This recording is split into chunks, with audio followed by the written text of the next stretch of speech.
Welcome in to Cavalier Field as we are set for first pitch. Is Remington Miller getting the start on the mound tonight for your Dodge City A's. We're almost set to go as Miller throws down first pitch, 7:02 p.m. It is in for ball number one.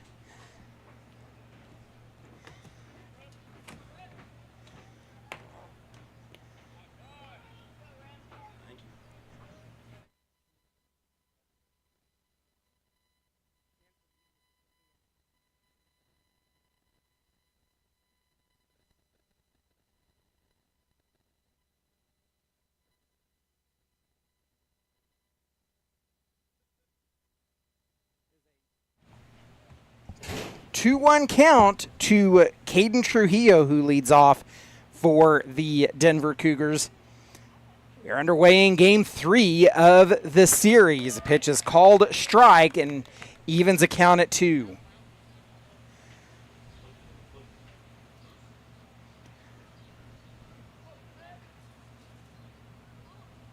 So the A's have morphed into the lawmen tonight.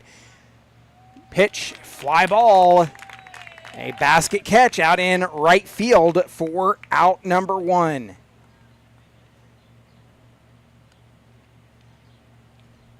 Brings up Blake Roberts.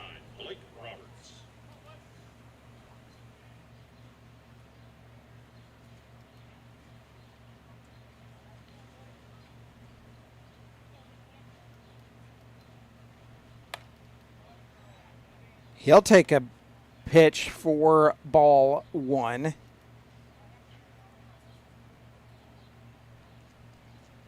The A's walked it off in extra innings last night after they sent 16 to the plate in the bottom of the seventh to take the lead. Actually, the Denver Cougars would tie the ball game in the top of the ninth. The A's would have the go-ahead run on. They would have bases loaded in the bottom of the ninth, but a not so clear call made. That would send the game into extra innings. The A's were able to walk it off on a wild pitch in the bottom of the 10th. They won it 17-16 last night.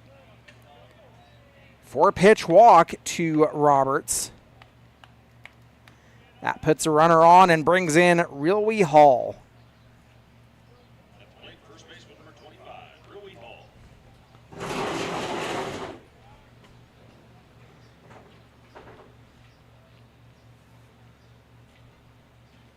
Hall takes his first at bat of the night. He's been in and out of the lineup throughout the series.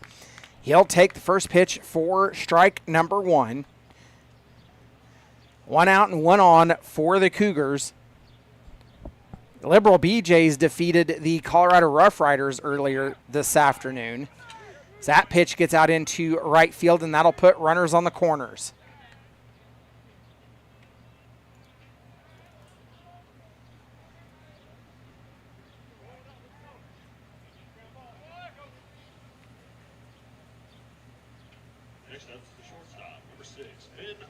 So that brings in Finn O'Connor.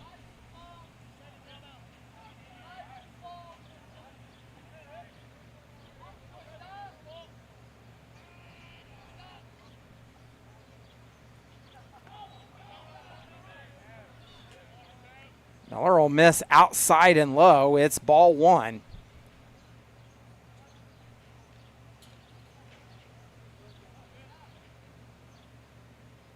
After the win last night, the A's 6-7 overall on the season. They are 5-5 in Rocky Mountain League play.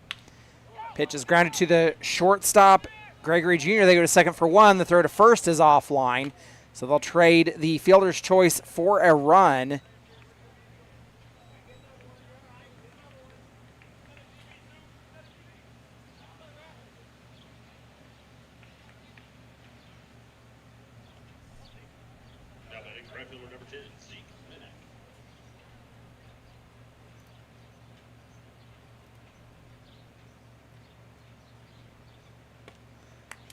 Minnick takes the first pitch. He'll swing and miss at it and is down in the count 0-1.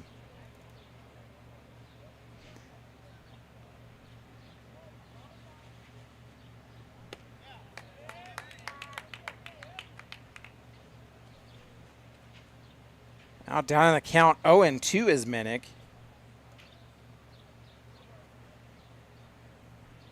Miller waving off a few signs, has what he wants. He'll come set. Delivers in, it's low. The throw down to second is offline and will roll out into center field. So the first error of the game, and it'll be tagged to the Dodge City A's.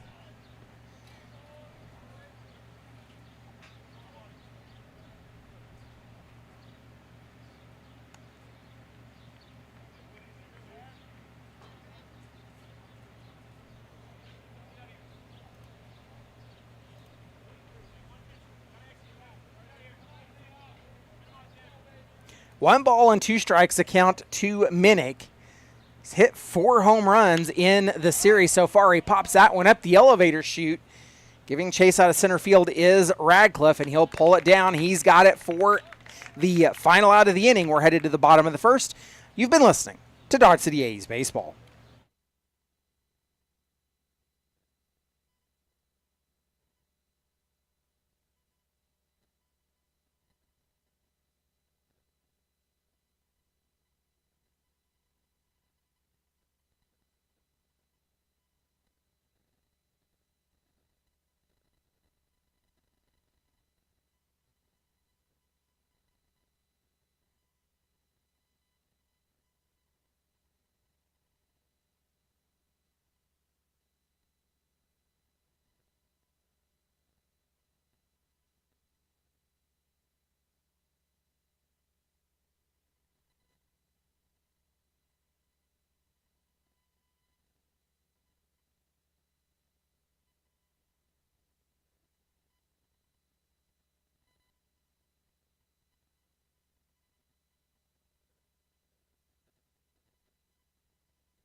Edward Gregory Jr. set to lead off here in the bottom of the first.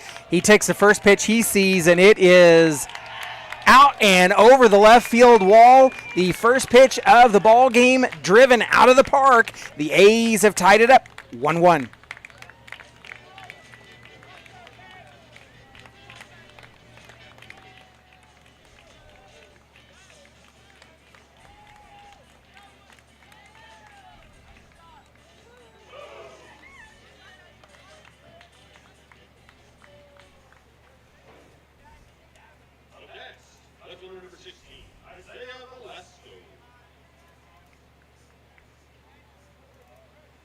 That'll bring in Isaiah Velasco. They are facing off against Tommy Bell, who gets the start on the mound for the Denver Cougars. Bell throws the first pitch ball to Velasco. Velasco has been a staple in the lineup here recently for the Dodge City A's, as he'll take another pitch high, and it is 2 balls and no strikes.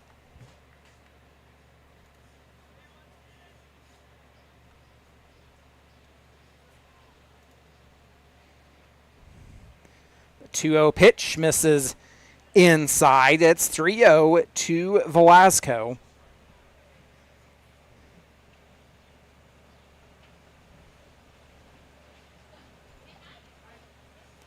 The pitch. That one's called strike on the outer edge. It's 3-1.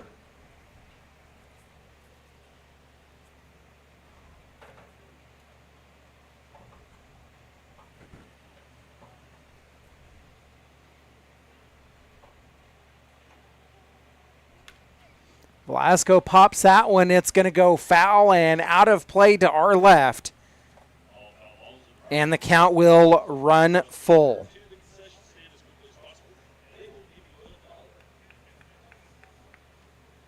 So if you come out to the ballpark and you can chase down a foul ball, you can take it to the concession stand. You can get $1 for it.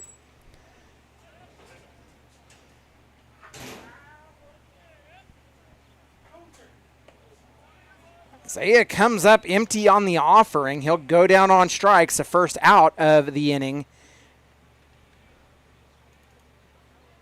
That brings in Ryan Buckley.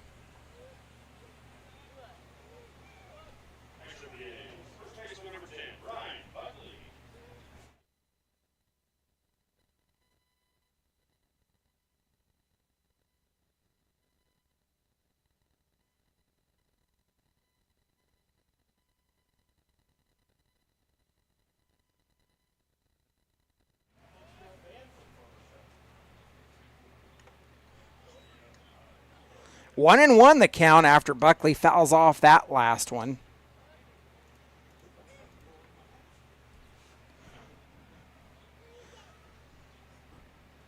So the A's quickly answered back after allowing one run in the top of the first.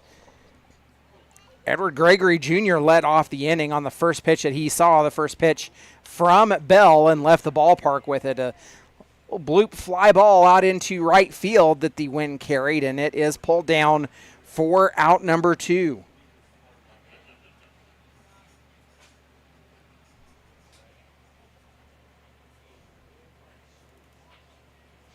That'll bring in Cade Colbreth. Colbreth left the ballpark twice last night.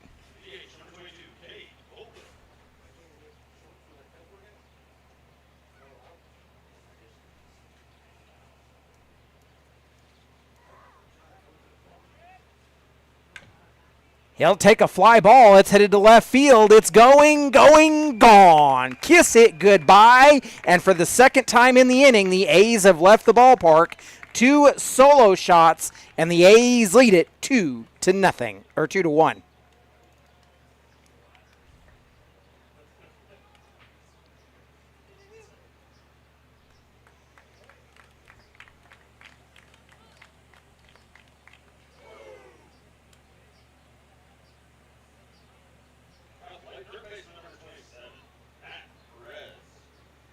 So that'll bring in Matt Perez. He takes the first pitch he sees. It's in, called strike on the inner half. Has him down in the count 0-1. Perez takes that one. It's another high fly ball, but it may not get out. In fact, it will be pulled down just ahead of the warning track for the final out of the inning. And that'll do it. We're headed to the top of the second. The A's lead it 2-1 after one complete. You've been listening to Dodge City A's Baseball.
Alden Quintanilla set to lead off in the top of the second.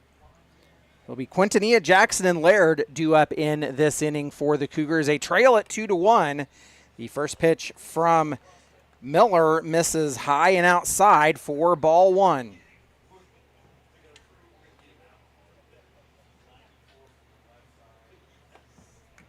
Miller delivers a strike again on the outside edge. It'll even the count at 1.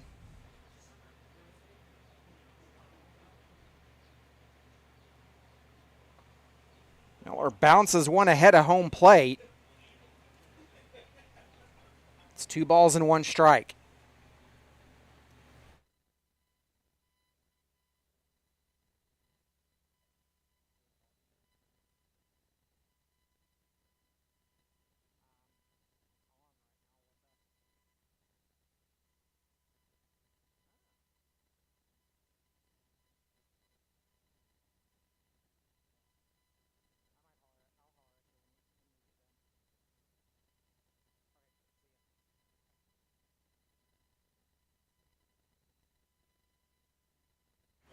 Quintanilla will fly out to left on the 3-1 pitch, and it is out number 1 of the inning.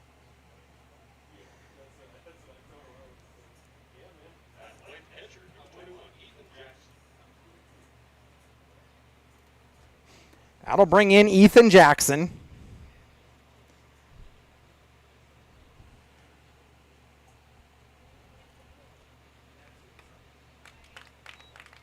He'll take a big swing, comes up empty on the offering from Miller. Falls down in the count, 0-1. One away with nobody on, and the A's still looking to try to hold the Cougars scoreless as that one's called strike. Has Jackson down in the count, 0-2.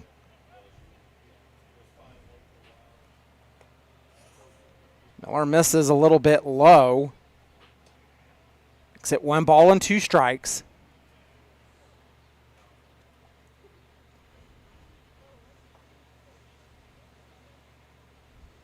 So the A's have morphed into the lawmen tonight, as they do every Sunday evening when they are playing at home. The pitch is fouled off. Count remains 1-2.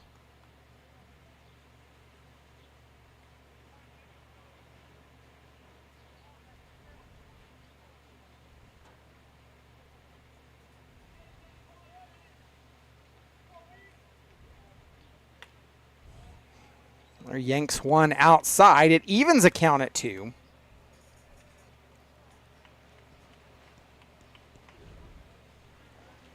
So the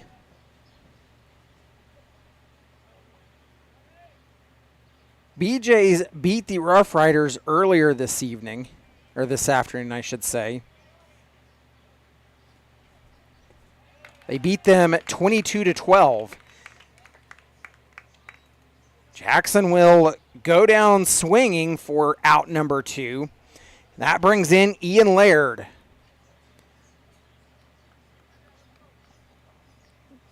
Currently looks like there is no score in Hayes.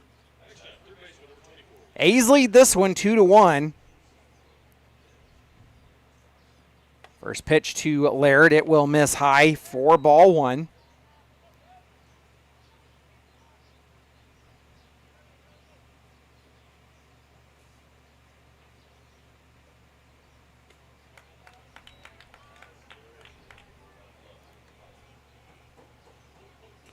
So Miller gets the start tonight. He's pitched 12 innings coming into the game, as that one's a fly ball out into left field. Pulling it down on the sliding catch is Velasco. That'll do it. Cougars go down 1-2-3. We're headed to the bottom of the second. Radcliffe, Coleman, and Silverio due up when we return. You've been listening to Dodge City A's Baseball.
So Jacoby Radcliffe leads off. He is hit by pitch on a 2-1 count. Brings up Blake Coleman. The throw to first was not in time. So he'll take the first pitch for ball number 1.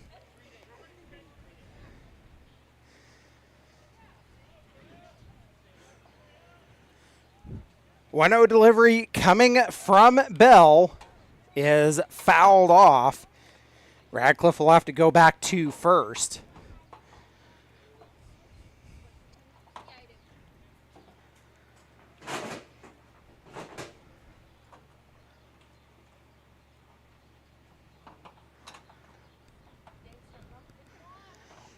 We'll go back to work. It is a 1-1 count to Blake Coleman.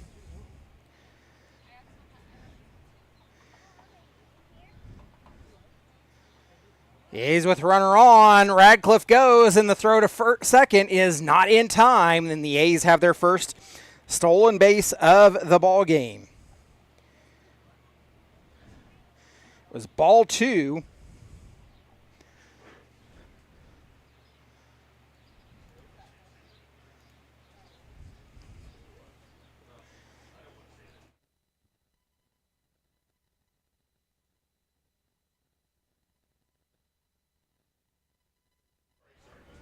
So Coleman will pop up for out number 1. He pops up to the shortstop.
A little excuse me hack as it's fouled off. That is Edwin Silverio. He's in the count at 2-1 strike. Radcliffe stole over to third on the first pitch of the at-bat to Silverio. The 2-1 pitch from Bell. He'll miss inside. It rolls away from the catcher a little bit. Catcher is Ethan Jackson for the Denver Cougars. Count now 3-1.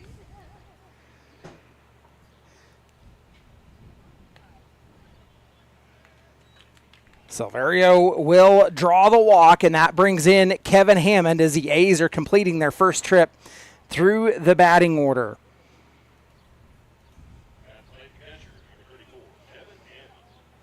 So that'll bring up Kevin.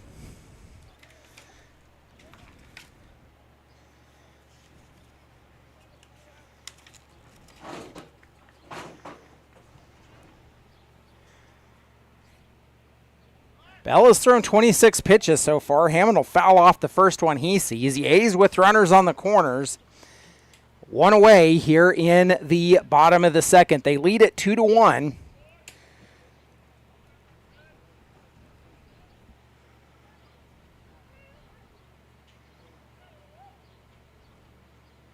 Bell, he works from the first base side of the rubber. Hammond takes a swing, comes up empty on the offering. He's down in the count 0-2.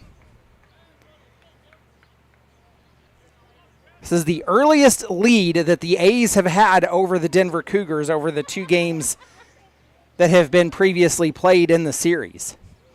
The A's actually did not lead over the Cougars until they pulled ahead at 16-14 in the bottom of the 7th last night. That was the first lead of the series that the A's ever held.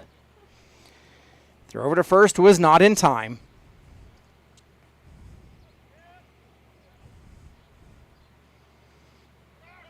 Silverio goes. It was a ball high inside. The throw down to first. Second is not in time.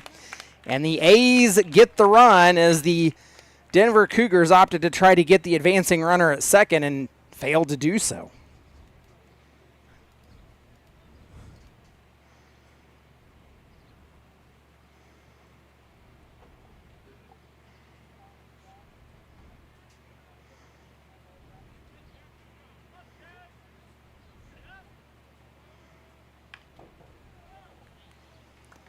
That pitch is fouled off by Kevin.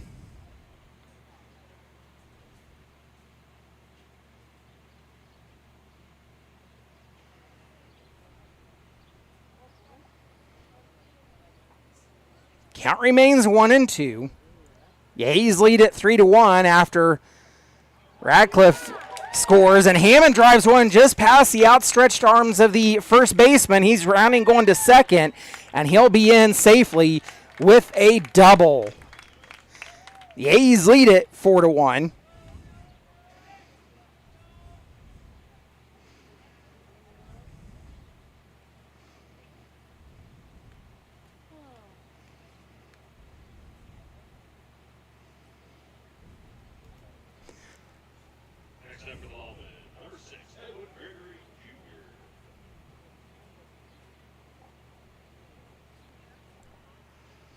So the A's will use the courtesy runner.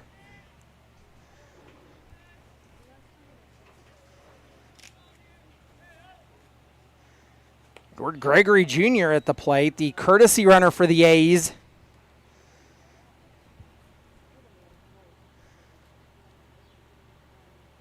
Jay, do you want a drink?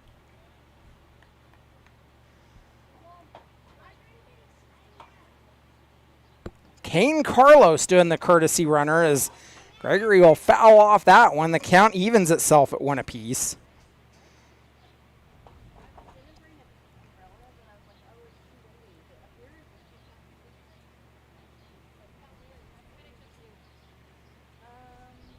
Maybe like some Doritos, but you know I only like that one kind. Or Doritos. Mom, give me Cheetos. Cheetos, I don't know. Little bit.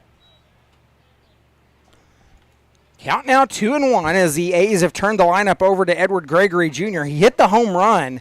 Very first pitch of the game that Tommy Bell threw. So he drove it over the left field wall. The A's got their first run of the game on a solo shot. Tied it at 1, and the A's haven't looked back. They currently lead it 4-1. Bell takes a long look back at second. Yanks one into the opposite batter's box. The count now 3-1.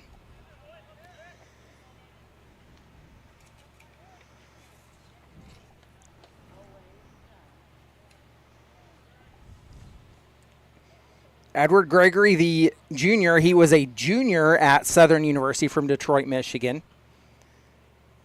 A 3-1 pitch. A backdoor curve that catches the zone, and it runs the count full.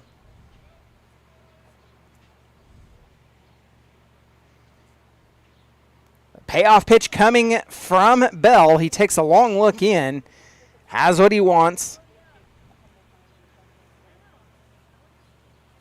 The payoff pitch is fouled off the end of the bat to our right. We'll see another payoff.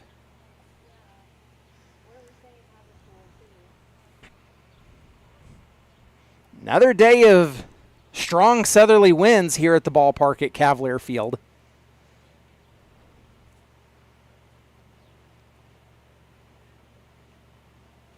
The payoff again. Gregory sends it out to left field again. It falls on the warning track, bounces off the wall. That'll score a run. Gregory rounding second, digging for third. The throw's cut off, and it is not in time. He is safe. The third baseman, Laird, is outside his mind, ecstatic, saying that he thought he had the tag done. Here comes the head coach for the Denver Cougars. He wants some answers.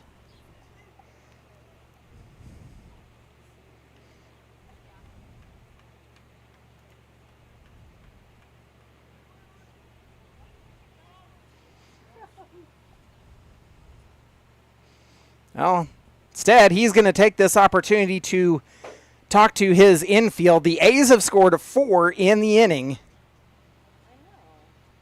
With last 2 nights. 3. A's lead it 5-1.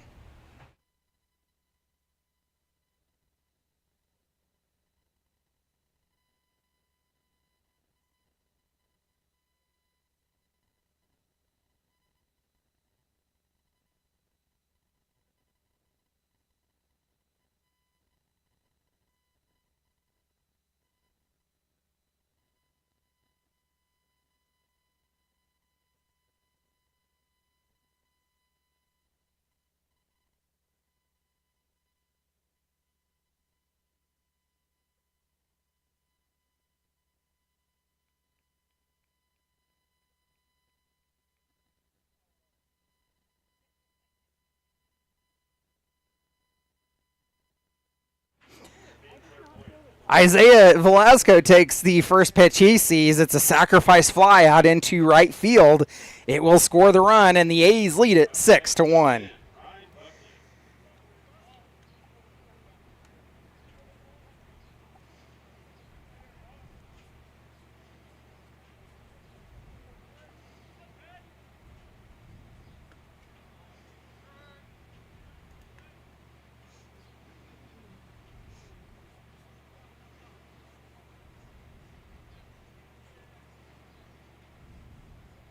So that brings in Ryan Buckley. Buckley grounds the first pitch, or an 0-1 pitch actually, to the shortstop. They make the throw to first in time. That'll do it for the bottom of the second. The A's lead at 6-1. You've been listening to Dodge City A's Baseball.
Top of the third, it is Gillum, Trujillo, and Roberts due up for the Denver Cougars as they're trying to complete their first trip through the batting order. Miller's out for his third inning of work. He delivers a strike on the inside edge and has Gillum down in the count 0-1. Misses a little bit high and inside. 1 ball and 1 strike the count.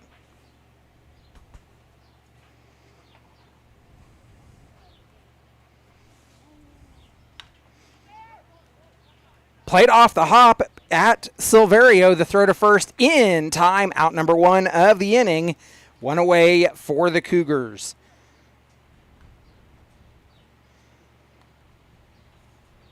We haven't talked about it in a while. Here's your defensive alignment for the Dodge City A's. Left to right in the outfield, Velasco, Radcliffe, and Coleman. Third to first across the infield, Perez, Gregory, Silverio, and Buckley. Kevin Hammond behind the plate. Remington Miller's on the mound. That completes the battery for your Dodge City A's, and it is a 1-0 count to Caden Trujillo, who is back at the top of the order for the Cougars as he flew out his last time up. It's 2 balls and no strikes the count.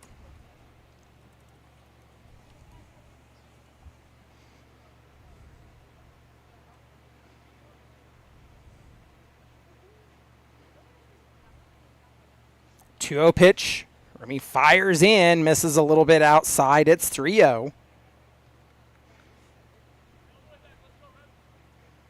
Getting some early run support here for Miller is going to be a key in trying to pull off the win here this evening against the Cougars.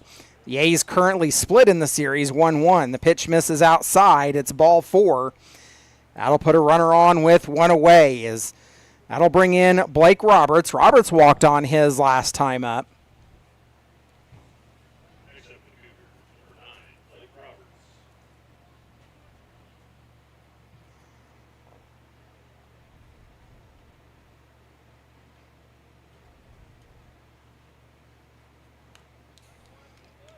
Roberts takes the first pitch he sees. He fouls it back into the backstop netting for the first strike of the at-bat.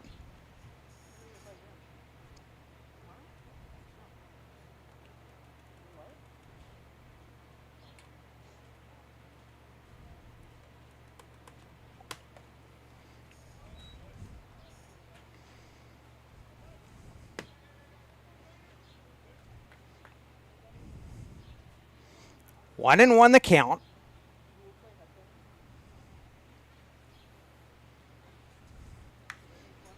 Pop up the elevator chute. It's on the infield, but going out into the outfield. A diving catch by Jacoby Radcliffe, and it is out number 2 of the inning. Radcliffe covered some territory on that one. He come ranging in out of center and made a diving catch to get the out. That one looked like it was going to stay on the infield, but it got up into the wind and blew it towards the outfield. And, well, the Cougars, they have 2 away. Riley Hall steps in. He singled his last time up. 1 on and 2 away for the Cougars.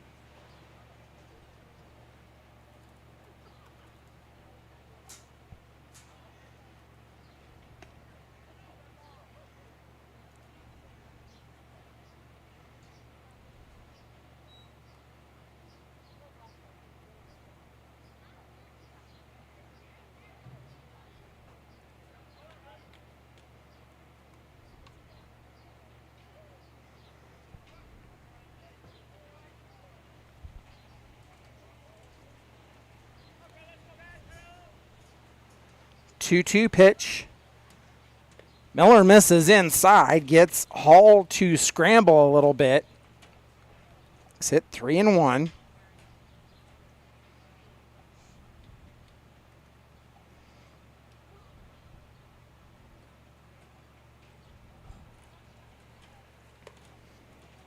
Hall will draw the walk. 4-pitch walk. That puts 2 on with 2 away.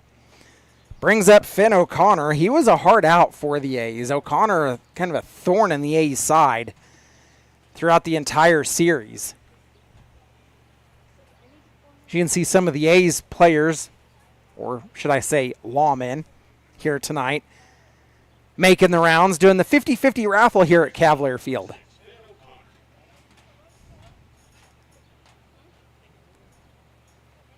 So after a quick mound visit between Hammond and Miller, we'll go back to work. 2 on and 2 away.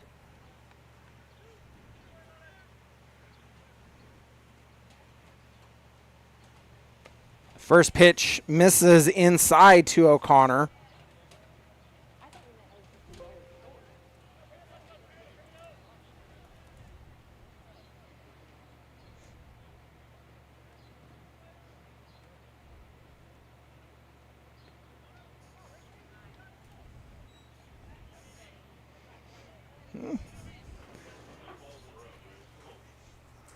Remington struggled a little bit here in the top of the third, trying to get it into the zone. Has been around it.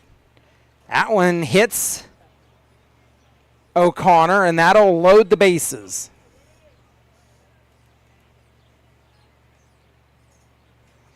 That'll bring up a mound visit from head coach Jeremiah McCollum. We'll take this opportunity to thank some of our sponsors, our Grand Slam sponsors, the City of Dodge City and Ford County, the Community Foundation of Southwest Kansas, Lewis Automotive Group, and Curbs Law Office, LLC. We thank you for your sponsorship and support of Dodge City A's baseball.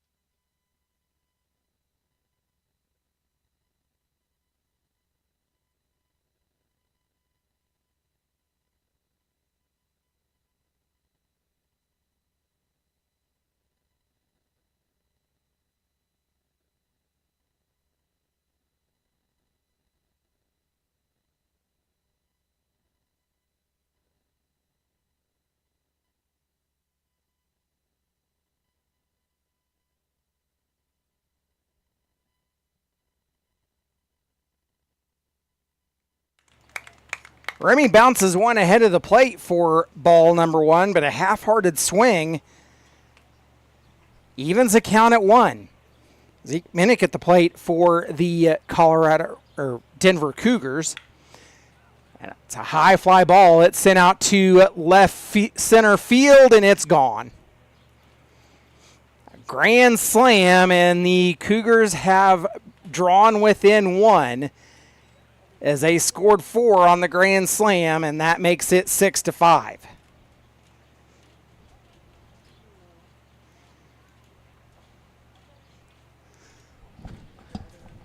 That is the 5th home run in the series for Minnick.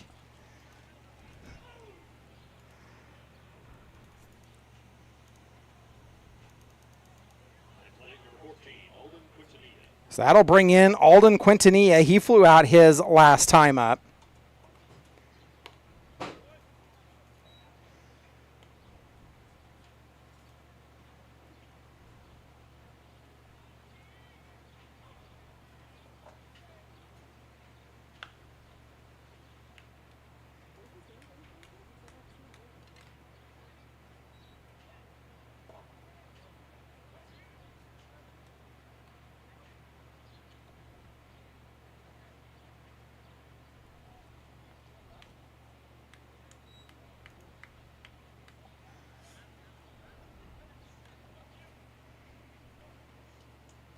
One and two, the count to Quintanilla.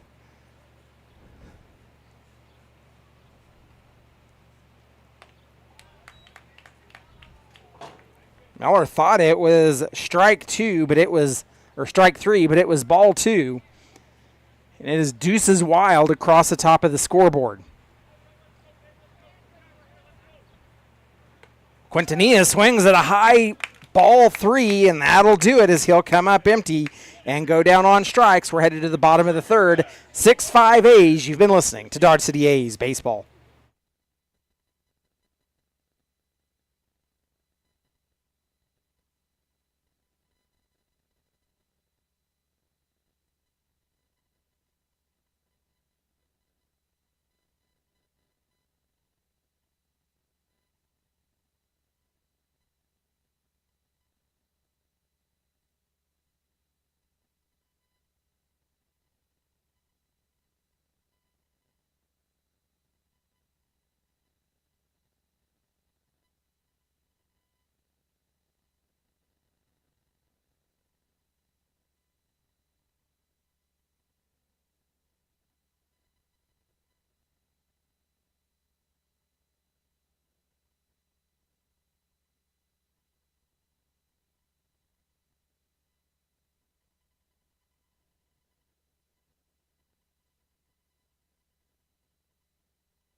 Back in at Cavalier as the A's lead at 6-5.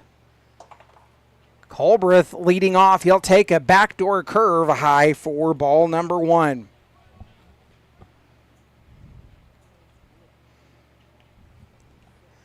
The 1-0 is swung on, comes up empty. Evens a count at 1.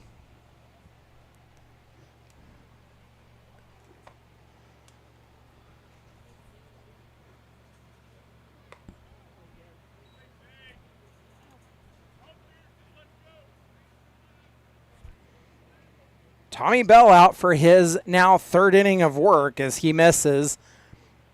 The 2-1 delivery. Colbreth will swing on it again. It evens a count at 2.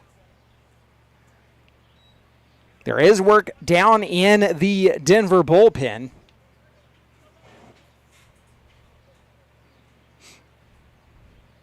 Two delivery. A high one was popped foul.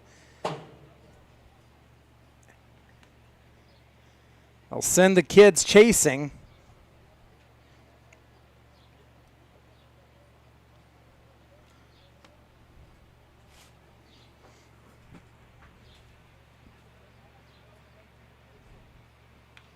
Colbreth fouls off again.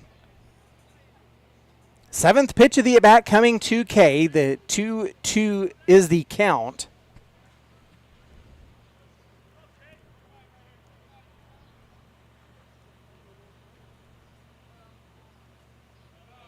Check swing.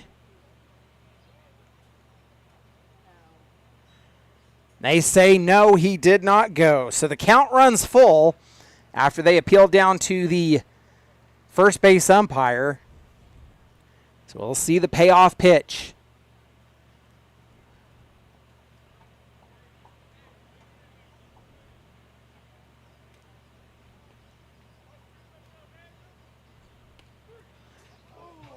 Oh, called strike. It was inside. Maybe a bit of a makeup call. I don't know. Either way, 1 away for the A's as Cade will go down looking, and that brings in Matt Perez. Perez, he flew out his last time up. The A's working their 2nd trip through the batting order. Pitch is right down Broadway, called for strike number 1.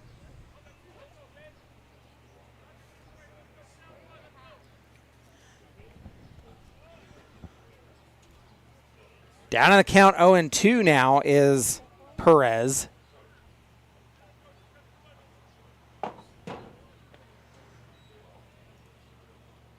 Bell will miss inside. Makes the count 1-2.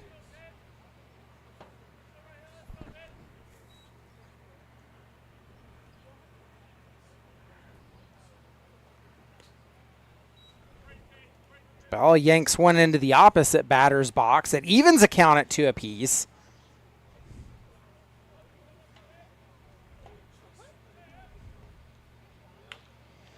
Perez drives one into left field. Will be his first hit of the ball game.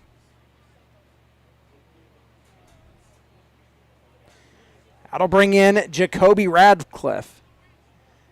Perez was actually held hitless last night. He was hit by pitch and got on, and then walked on in the 7th as part of that big 13-run inning for the Dodge City A's.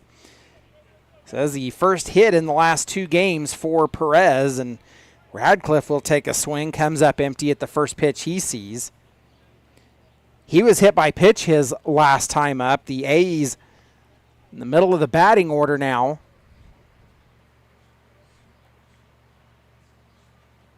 Throw over to first, not in time. Bell being very cognizant of the fact that the A's, well, they like to run and they like to run often.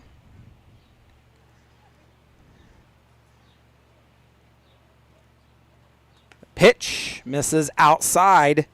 Evens the count at 1 to Radcliffe.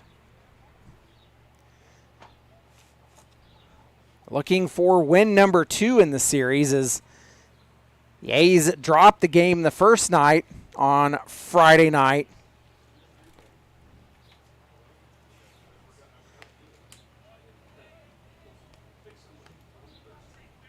Two balls and one strike the count. The A's would drop the game on Friday night, 23-19. They would actually have the tying run come to the plate in the bottom of the ninth. Throw over to first is an errant throw, so that'll be an error.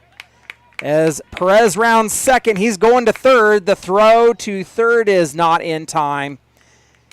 Perez in safely and a runner in scoring position.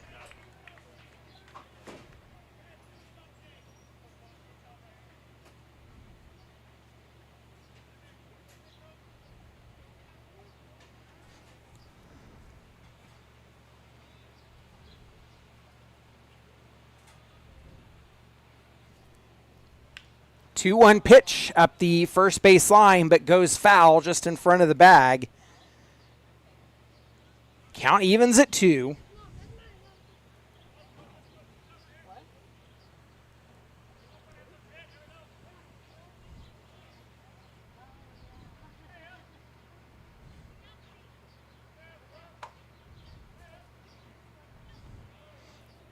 Bell delivers low, and another full count drawn by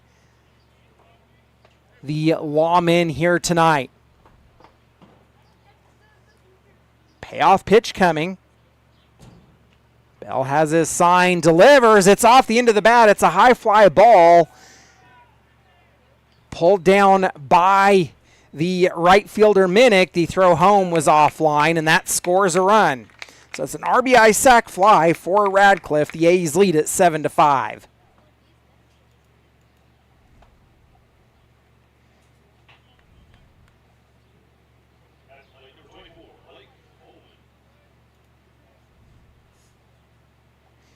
Brings up Blake Coleman. He flew out his last time up.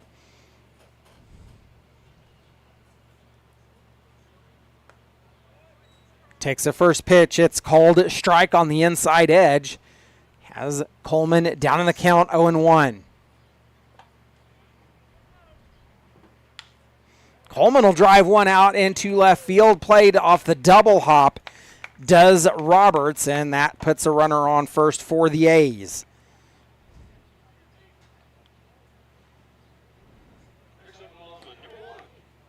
Edwin Silverio steps up. He walked on his last time up.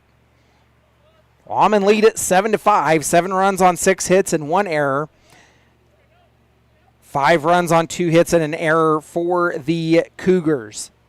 Pitch was called strike to Silverio. He's down the count 0-1.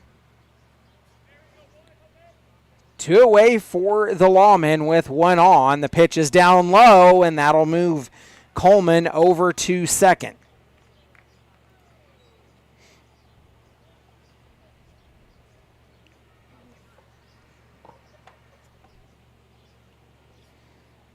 One and one the count now.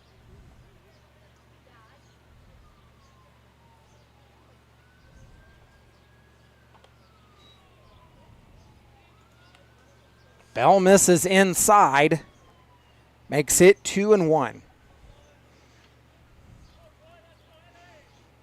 The A's have scored in every half inning so far that they've been at the plate. 2 in the first, 4 in the second so far, 1 in the third. Silverio pops that one high. Giving chase is Gillum out in center field, and he'll pull it down. That'll end the inning as the A's strand 1. We're headed to the top of the 4th. You've been listening to Dodge City A's baseball.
Ethan Jackson leads off for the Denver Cougars. We've worked our way into the top of the fourth. 7-5 Lawmen.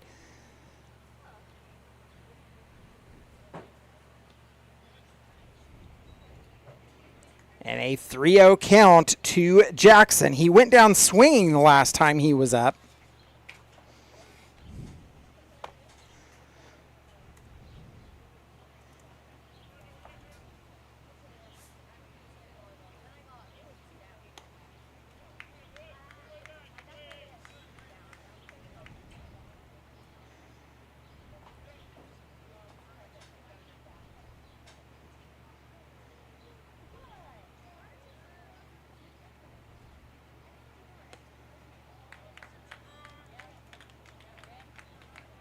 Well, after falling behind 3-0, back-to-back called strikes, the count has run full. Remington Miller's out for his fourth inning of work, and the payoff pitch coming to Jackson. A little bit outside, it'll be ball 4, and that'll be the leadoff walk. Well, for the first time in the ball game, the Cougars, they get their leadoff aboard. So the Cougars are going to send a courtesy runner out for Jackson.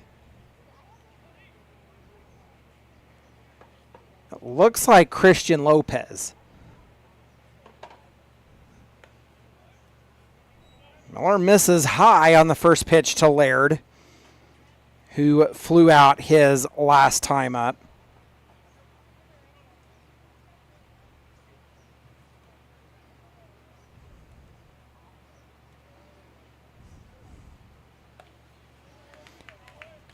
Remy has a 1-1 record on the mound for the Dodge City A's.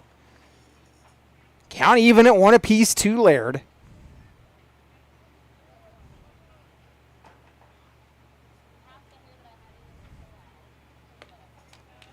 So he'll swing and come up empty on the offering from Miller. Down in the count, 1-2. Remington last pitched against the Colorado Rough Riders on June the 15th. He went 6 innings in that game, allowing 2 runs, striking out 3 and walking 6.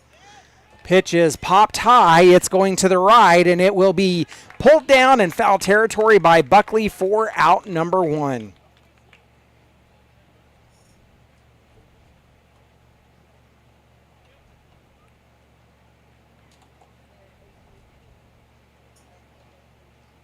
So that brings in Braden Gillum as the Cougars completing their second trip through the batting order. 1 away with 1 on. Gillum, he grounded out the last time he was at the plate. He'll send one up the middle, fielded by Silverio. The throw to first is in time. So a 4-3 double play. It's an unconventional one, but 4-3, and that gets the A's out of the inning. We're headed to the bottom of the fourth. You've been listening to Dodge City A's Baseball.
Welcome back into Cavalier. It is Kevin Hammond set to lead off for the Dodge City A's as they are completing their second trip through the batting order.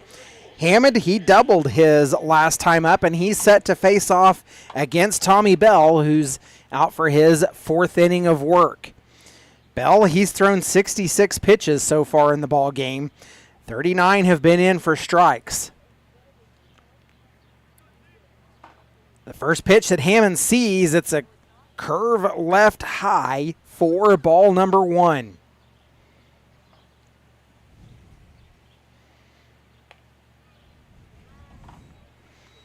Bell gets one on the inside part of the plate. It evens a count at one.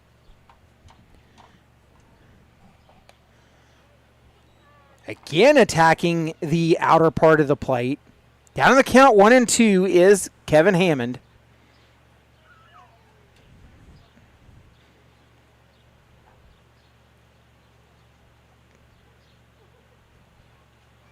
Bell with his right foot on the first base side of the rubber. Delivers low. It bounces. Evens a count at 2 apiece.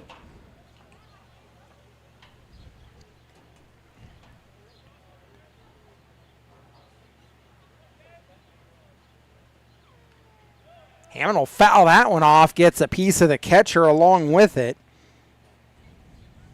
Count remains at 2-2.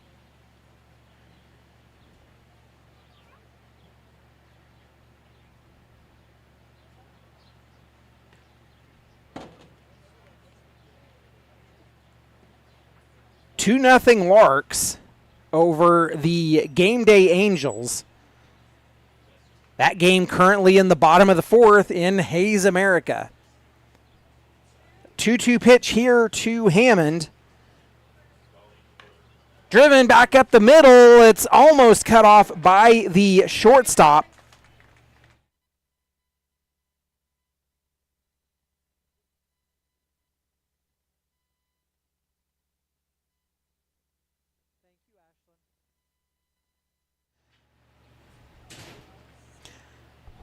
So Hammond gets on with the single, and they'll send Kane Carlos out to do the running as the courtesy runner. Here comes the mound visit from the Cougars head coach.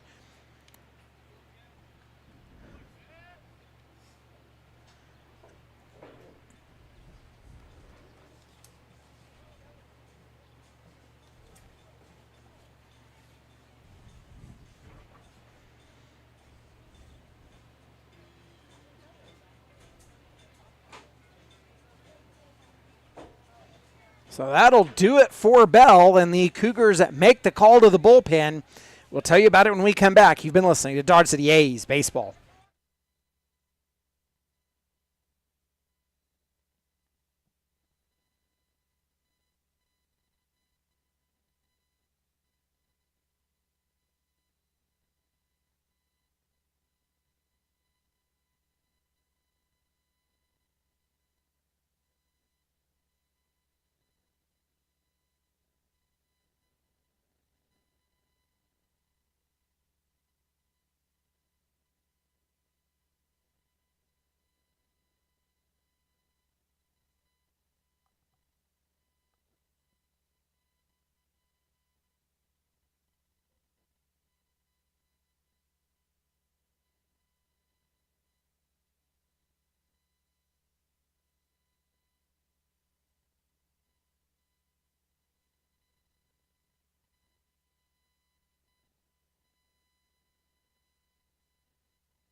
Well, Nate Huiskin takes over the mound for the Denver Cougars.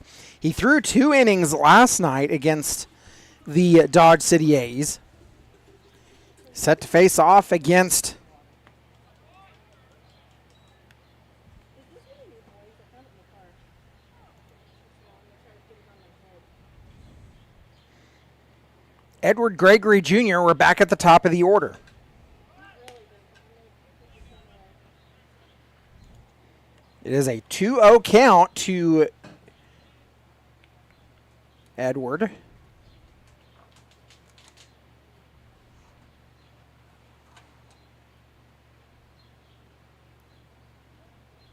He has a 279 batting average on the season.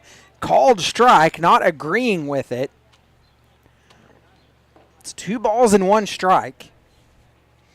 Huiskin threw 2 innings last night, allowed 2 hits, walked 2, but no runs come across in his outing. 2-1 delivery. He works from the first base side of the rubber. Carlos on at first, and that pitch is a rocket down the right field side and foul. It evens a count at 2.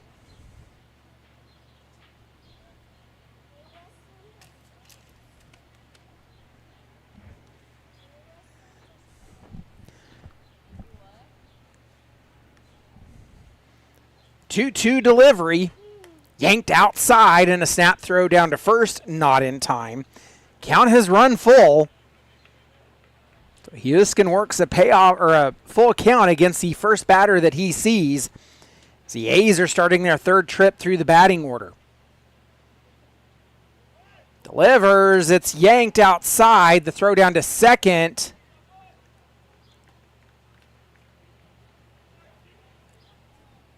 Gregory Jr. is called out.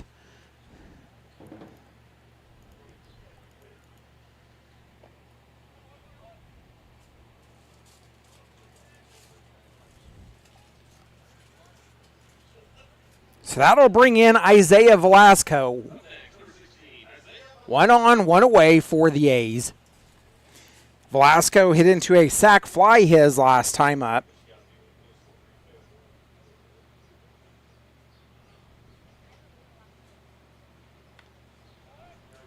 Fouls off the first pitch he sees.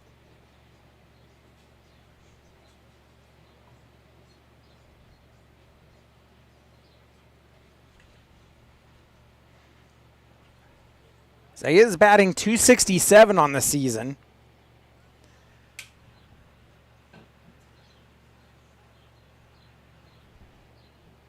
Carlos has a lead off of second, a swing and a miss, a throw down to third, rolls out into the outfield, and it'll score a run on the air. The A's lead it 8-5.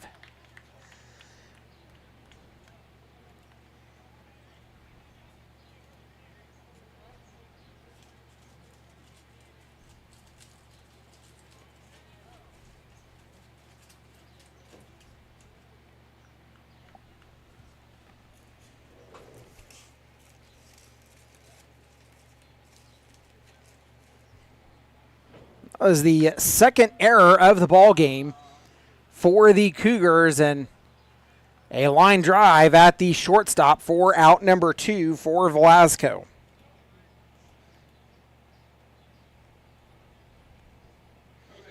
I'll bring up Ryan Buckley. He is 0 for 2, grounded out the last time he was up. Buckley has climbed the batting average as he's up to .273 on the season. Pitch misses outside from Huiskin.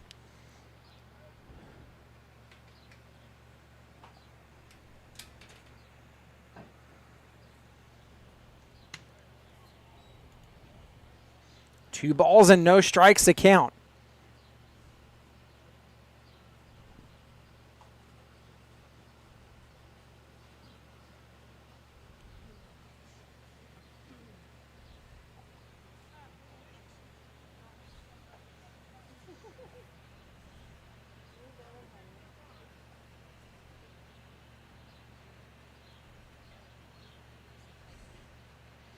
The 2-0 delivery. yanked outside again. 3 balls and no strikes. No work in either bullpen right now.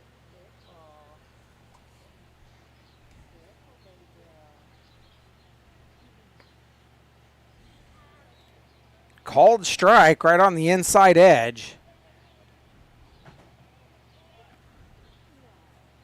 Buckley was taking all the way. Larks lead at 6-0. They're in the top of the 5th.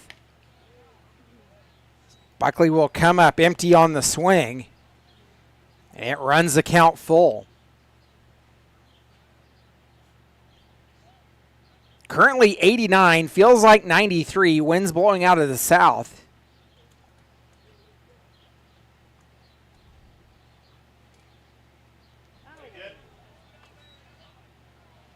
He'll wear that pitch. Puts a runner on with 2 away, and the A's, well, they like to do damage with 2 outs. They did a lot of it last night with 2 outs in the bottom of the 7th.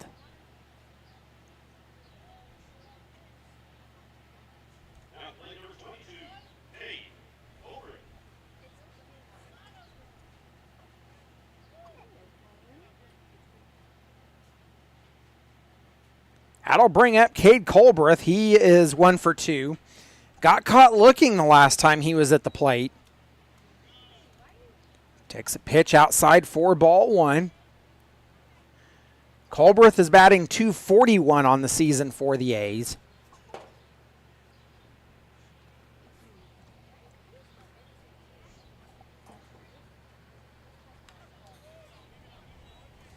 Make contact. Foul it off the top of the bat.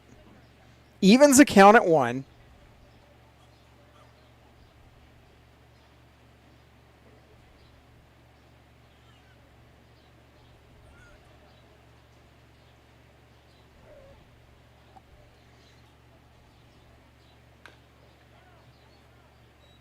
Fouled up the right field line.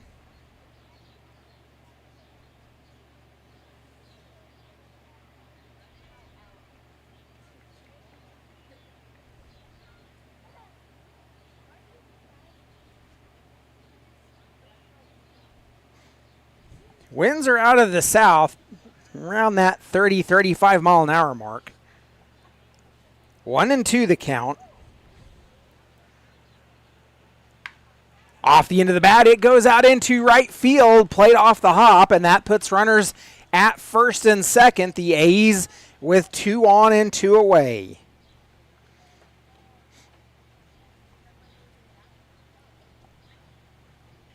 Brings up Matt Perez. He's 1 for 2. Singled the last time he was at the plate.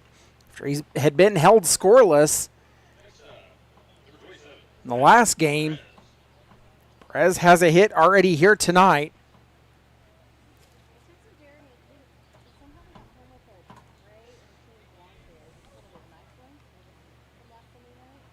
Matt Perez has fallen down the batting average a little bit. .229 on the season now.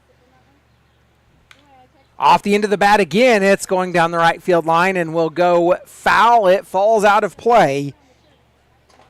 Makes it a long and loud strike 1. The A's looking to do more damage here. They lead at 8-5, and they have scored in every half inning so far in the ball game. 2 in the first, 4 in the second, 1 in the third, and so far 1 here in the 4th. 0-1 delivery. Huiskin looks back at second. Trujillo trying to hold the runner on, and Perez comes up empty on the offering from Huiskin. He's down in the count 0-2.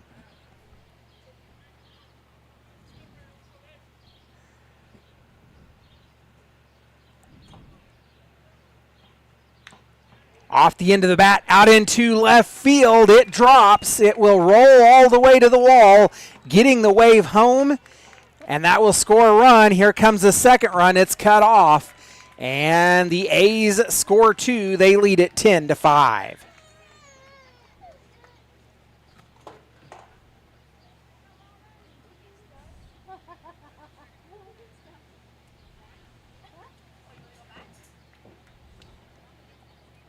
So that'll bring in Jacoby Radcliffe.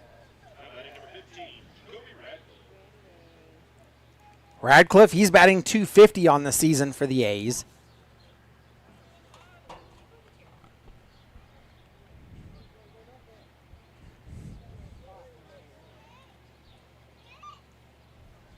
Lawmen, they have out-hit the Cougars so far tonight, 9-2. Radcliffe comes up empty on the first swing. Down the count, 0-1.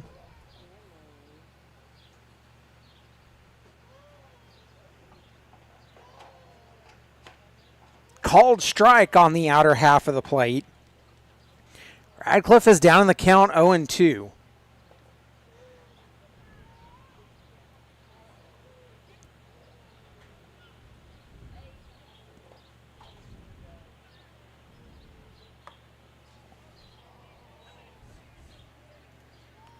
Huskin misses outside. 1 ball and 2 strikes. The A's will return to non-league work tomorrow night as they welcome the Newton Rebels to Cavalier Field as they continue their homestand. Pitch was driven foul up the left field line. Count stands at 1-2.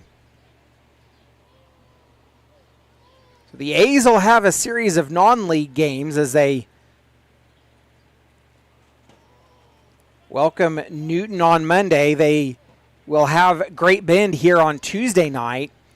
Radcliffe fouls that one off again. And then they go to Great Bend on Wednesday. So 3 non-league games coming up for the A's, as it is the last 2 games of this 11-game homestand. The A's go on the road on Wednesday for the first time in 2 weeks.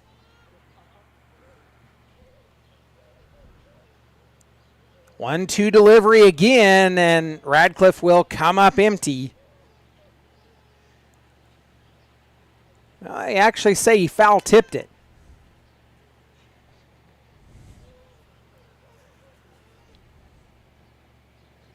Radcliffe is 0 for in the ball game, a hit by pitch and a sac fly. So no official at-bat record yet. Looking for his first hit here.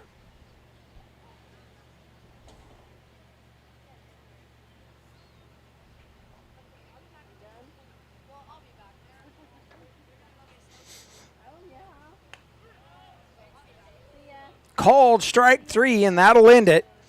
We're headed to the top of the 5th. Lead at 10-5. You've been listening to Dodge City A's Baseball.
Going into the top of the fifth, it is the top of the order for the Cougars. Trujillo, Roberts, and Hall due up. They're starting their third trip through the batting order. Remington Miller's back on the mound for your lawmen here tonight. Out for his fifth inning of work, delivers ball one to Trujillo, who walked on his last time up. Check swing, called strike. Evens a count at 1.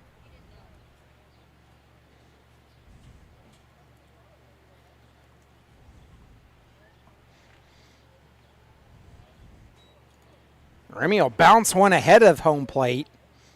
Sit 2-1.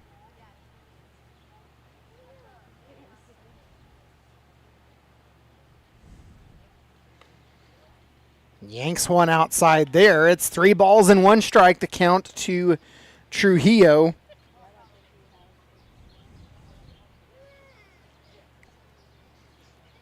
So Remy, he has a 7.50 ERA.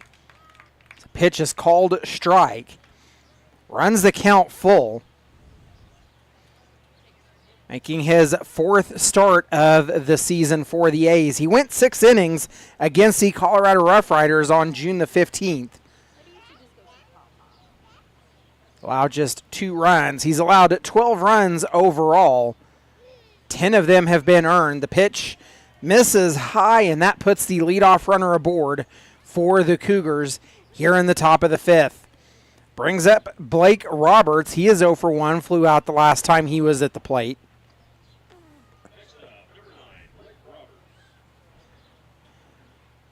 So Remy picked up the win against the Rough Riders. Took the loss against the Kansas Cannons back on June the 9th. Misses with the first pitch to Roberts.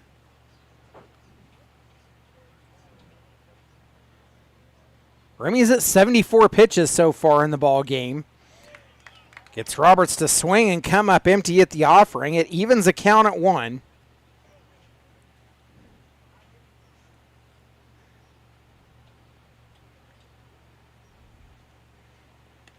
It's another swing and a miss, and that gets Roberts down 1-2.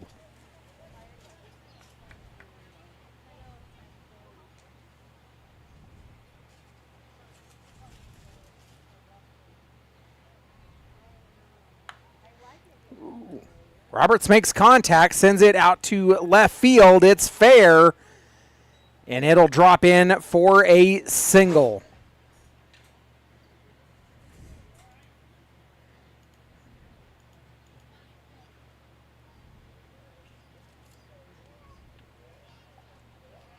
Runners on first and second with nobody out. Looks like Nolan Huff is going to start warming up for the Dodge City A's. Brings up Riley Hall. He is 1 for 1. Walked on the last time he was at the plate. 2 on, nobody out for the Cougars. We've worked our way into the top of the 5th. The A's lawmen are leading this one 10-5. The largest lead that the A's have had over the Cougars in the entire series. It's 1-0 the count to Hall. Miller misses high again. It's 2 balls and no strikes.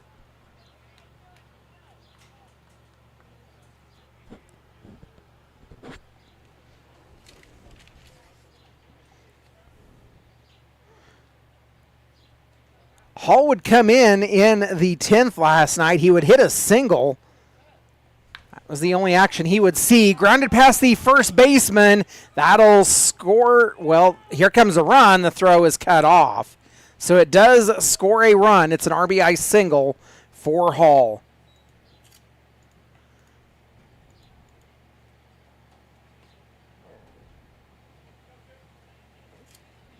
That puts runners on the corners with nobody out. Cougars with 1 in the first, 4 in the third, and so far 1 in the 5th. They trail 10-6. Brings in Finn O'Connor. So for 1, he was hit by pitch the last time up. Takes a pitch high from Miller. 1-0. Yeah. O'Connor had a home run and 3 singles in last night's ball game, along with a hit by pitch. He drove in 4 runs as well. Through the legs of Hammond, and that scores another run. The Cougars are trying to make the comeback as it's now 10-7. Oh man, I'm dying. I'm about to go scoot over there by those people. Something, I don't know. Oh, yeah, there he is. Thank you, Jamie. 2 balls and no strikes to count. Or bounces it in front of home plate again. Hammond blocks it. 3 balls and no strikes. Miller's at 83 now.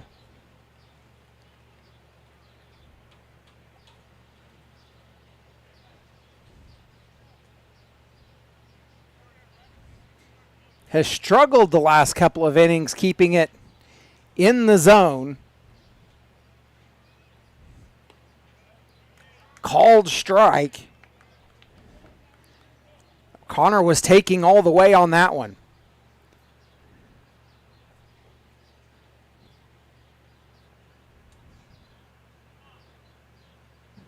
Three-one coming. Remington has his sign, delivers. It's a high fly ball out into center field. On the warning track, Radcliffe pulls it down. It'll advance Hall over to third with 1 away. See you, Greg. See ya.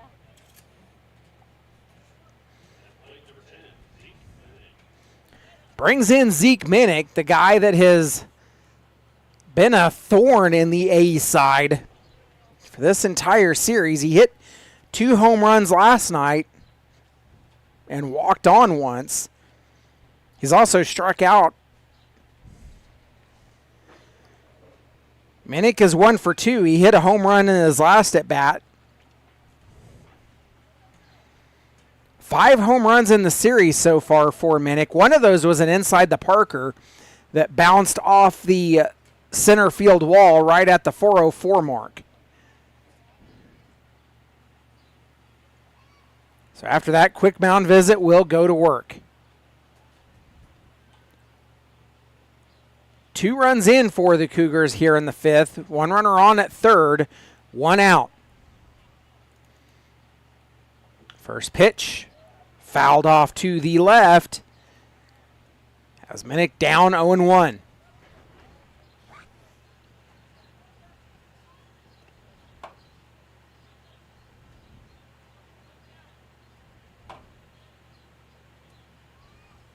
Miller delivers outside. Evens a count at 1.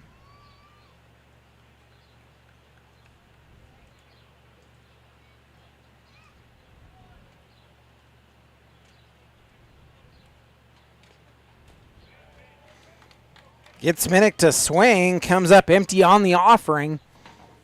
It's 1 ball and 2 strikes.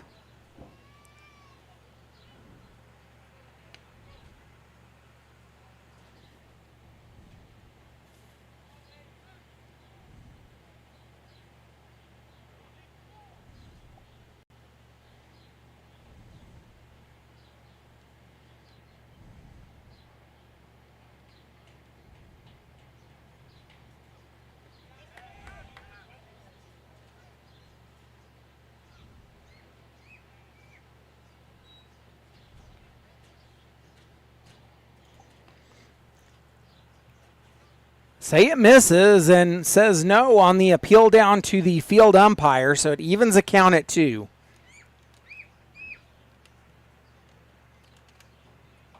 Miller delivers again, and it's out into right field. Minnick gets on the RBI single, and the Cougars have drawn within 2.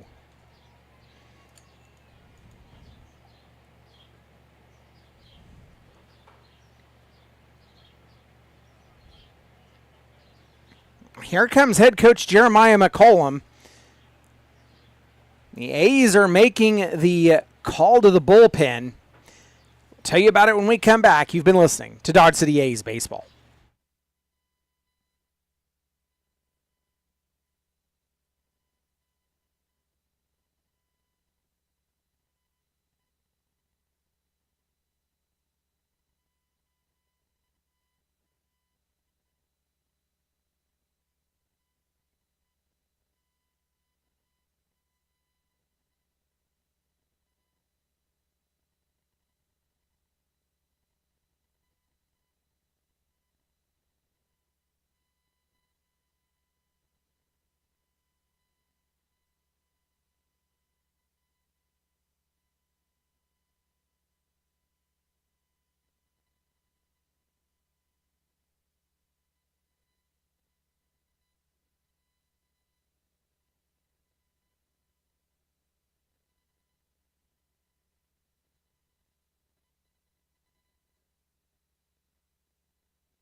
Nolan Huff takes over the mound for the Dodge City A's / Lawman.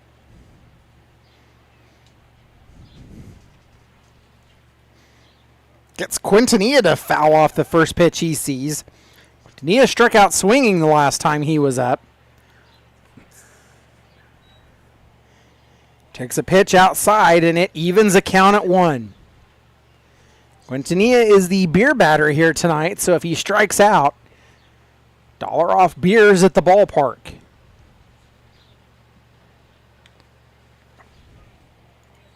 Fouls that one off, finds himself down in the count 1-2.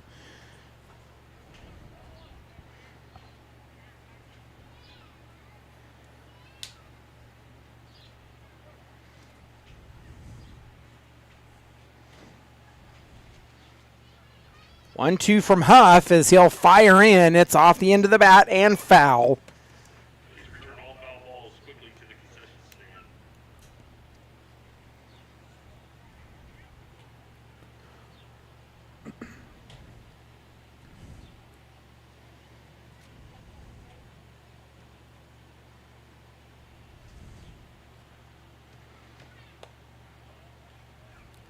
stand. Barely missing to the outside. Count evens itself at 2.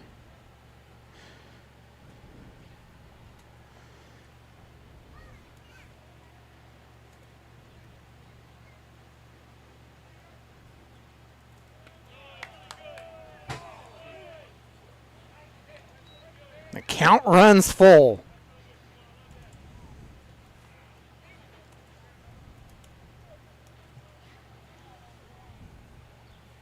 Payoff pitch coming from Huff.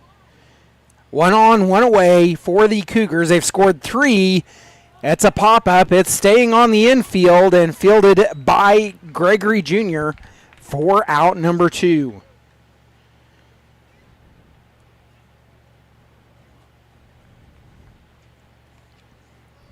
Next for the Cougars, number 21, Ethan Jackson. That'll bring in the catcher, Jackson. He walked on the last time he was up.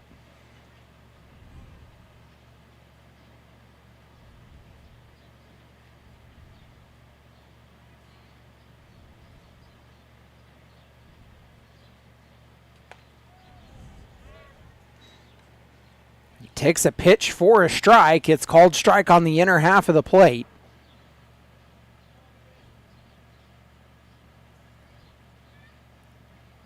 I've played for McPherson College this last year.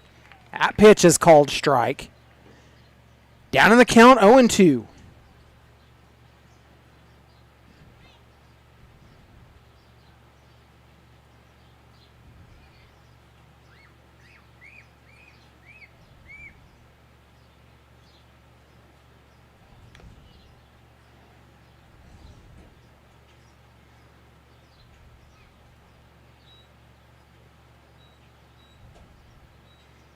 Huff, he has a 1-1 record on the mound for the Dodge City A's. Count remains 0-2. Nolan Huff last pitched against the Colorado Rough Riders on June the 14th. Picked up the win in that game. He took the loss against the Liberal BJs back on June the 3rd. Swing and a miss does Jackson. That'll end the inning, and we're headed to the bottom of the 5th. You've been listening to Dodge City A's Baseball.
That'll bring in Blake Coleman as he leads off here in the bottom of the 5th for the Lawmen.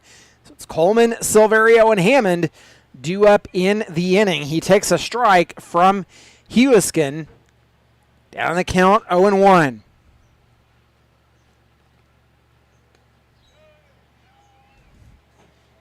Hewiskin misses on the offering. Evens the count at 1. Coleman batting .244 on the season for the A's. Sends a fly ball out into center field and played off the hop. So the A's have their leadoff aboard.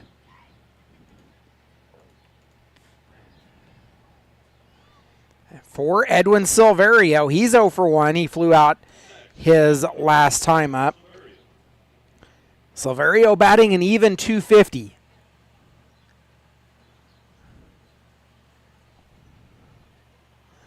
Wind still out of the south and not a cloud in the sky here at Cavalier Field as he'll take the first pitch for strike number 1. The A's and Cougars, they'll have 3 more games in the series coming up later in July. Silverio will come up empty on the offering. He's down in the count 0-2. Cougars come back to Dodge City July 11th, 12th, and 13th.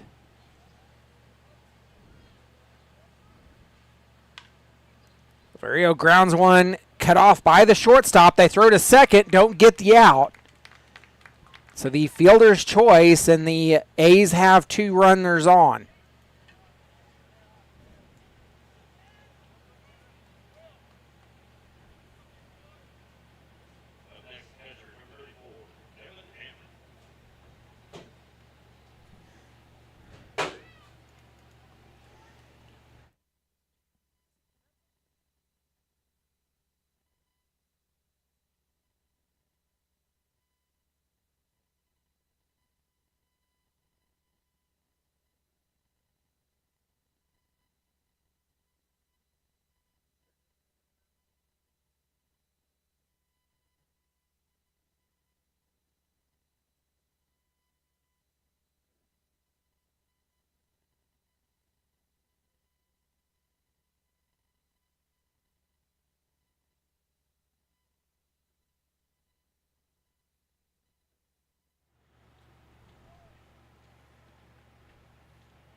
Hammond down in the count 0-2.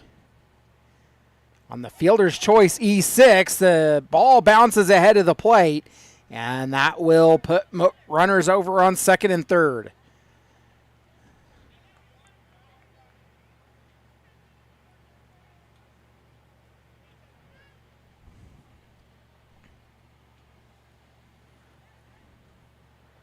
One and two the count to Hammond.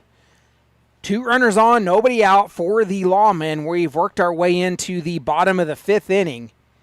It is 10-8 Lawmen. 10 runs on 10 hits, an error for the Lawmen. 8 runs on 5 hits, and now 3 errors for the Denver Cougars. A pitch misses, and it's 2 balls and 2 strikes. Yuskin working from the first base side of the rubber, delivers low again, runs the count full to Hammond, who is a perfect 2 for 2, a double and a single so far.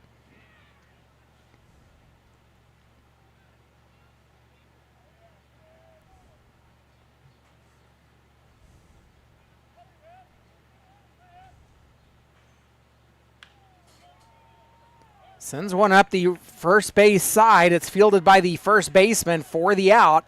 So an RBI ground out for Kevin Hammond. The A's lead it 11-8. Hammond, by the way, he's batting 150 on the season.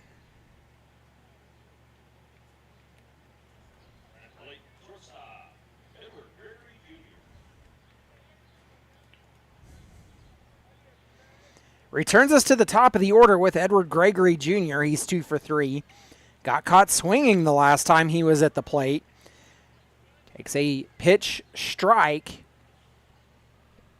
Down in the count 0-1. Gregory, he scored 22 runs on 12 hits for the Dodge City A's.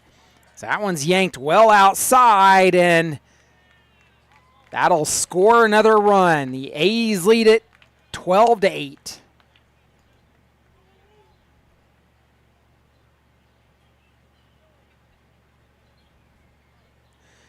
Well, it was the wild pitch walk-off last night that won the game for the A's, and it adds to the A's lead there as they now lead at 12-8.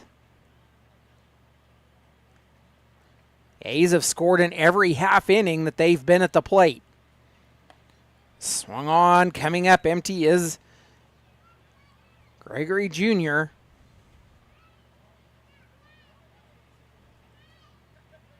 One-two delivery, check swing, and they call it strike three.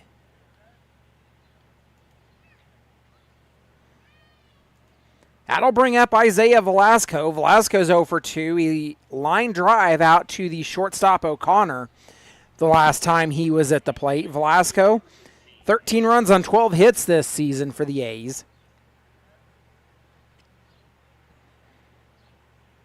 Graduate from Post University. Played his undergraduate career at Cal Berkeley. One of the returners to the Dodge City A's takes first pitch ball.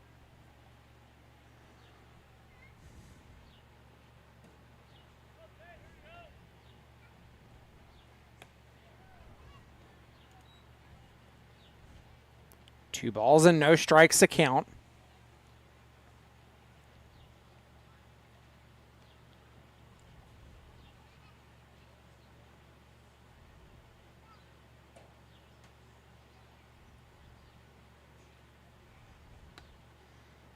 Huskin yanks that one well inside. It's 3-0 the count to Velasco.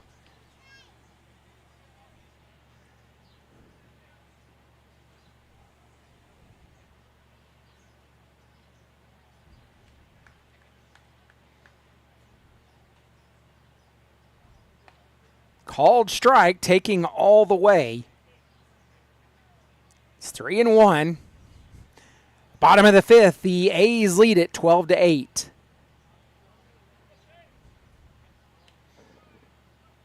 Velasco takes. It's a called strike on the inside edge. He has a little grief over the call, but either way, the count runs full. There's two away for the Lawmen. Nobody on as 2 runs have scored. The payoff pitch misses high for ball 4 to put a runner on. Brings up Ryan Buckley, who is 0 for 2. Buckley was hit by pitch his last time up. He scored 5 runs on 6 hits this season. Buckley steps in. He's another returner to the Dodge City A's, one of the Lake Erie College products.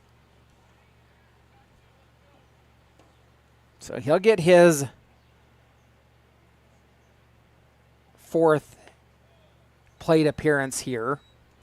Takes a pitch well outside for ball number 1. The A's are working their 4th trip through the batting order.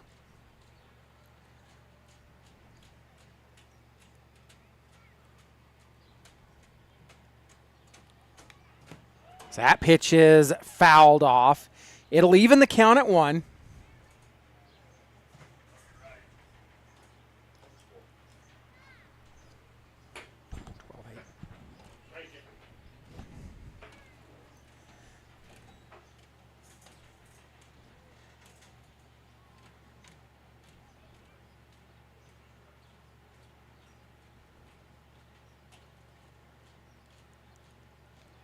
Two in the first, 4 in the second, 1 in the third, 3 in the fourth, and so far 2 in the fifth as Buckley will be hit by pitch for the second time.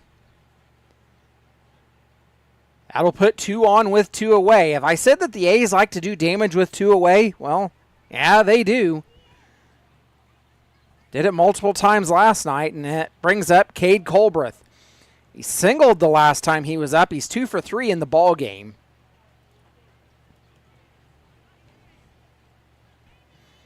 Colbreth has scored 13 runs on 14 hits for the season. The A's overall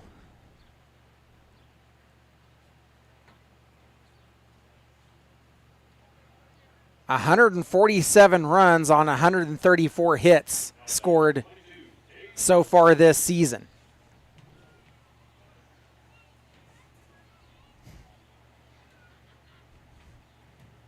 Think about that one.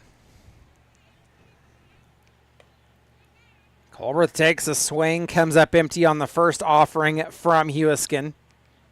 He's down in the count 0-1. The game last night, you heard me talk about it. I talked about the 52nd annual Shrine Bowl was played here in Dodge City last night. Our score was 1 point short of what that one was. That's a football game. Shrine Bowl was 28 to 8 last night. We were 1 point short of that combined total. Down in the count, 0-2 is Colbreth. Of course, there were 42 combined runs the night before. Takes the pitch low for ball number 1.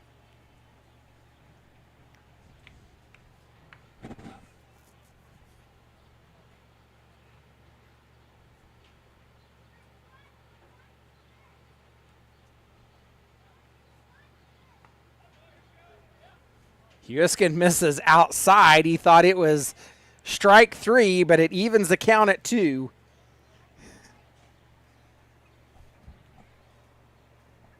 Deuces wild across the top of the scoreboard. A's lead at 12-8. 2 on with 2 out. The 2-2 delivery. Huiskin takes a long look back at second. Fires. It's off the end of the bat and foul. The count remains 2-2.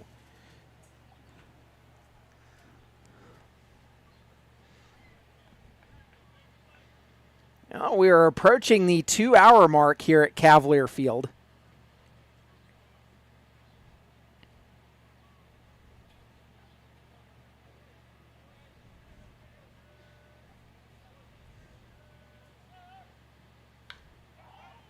A high fly ball, and it's tagged out to center. Backtracking, it falls on the warning track. 1 run will score. Here comes the second. The throw home is cut off on the outfield, and it is an RBI, 2 RBI triple for Cade Colbreth. It is the triple that he was short of the cycle last night. So the A's have added 2 more. They lead at 14-8.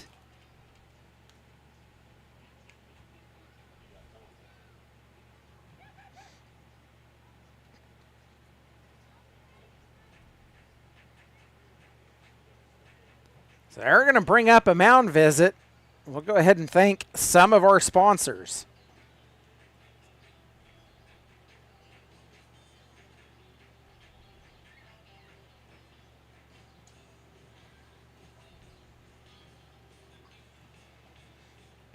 Our home run sponsors, Cargill Meat Solutions, Lauren Dahl, I Don't Care Family Restaurant and Sports Bar, LLC, Parker Haskins Insurance Incorporated, TCBP LLC, Jimmy John's, the Victory Electric Cooperative Association Incorporated, and Forgone Financial LLC, Koch Fertilizer, Deriva Energy, Rabine Brothers, and United Wireless Communications Incorporated. We thank you for your sponsorship and support of Dodge City A's baseball. Well, that mound visit's over, and we'll go back to work. It brings up Matt Perez, who is 2 for 3. He doubled his last time up. The A's have scored 4 so far here in the bottom of the 5th. He takes the first pitch strike from Huiskin, down in the count 0-1. Single and a double the last 2 times that Perez has been at the plate. He scored 8 runs on 8 hits this season, and that one's lined out into right, but pulled down by Minnick for the final out of the inning. We're headed to the top of the 6th. It is 14-8 A's. You've been listening to Dodge City A's baseball.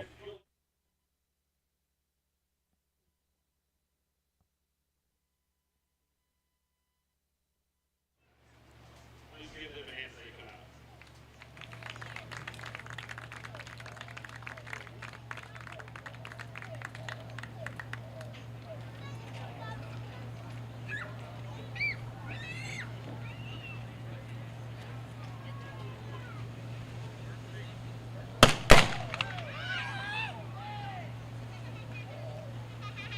Thank you to Boo Hill for sponsoring and being a part of the Dodge City A's this year. We really appreciate it. got a date for the night.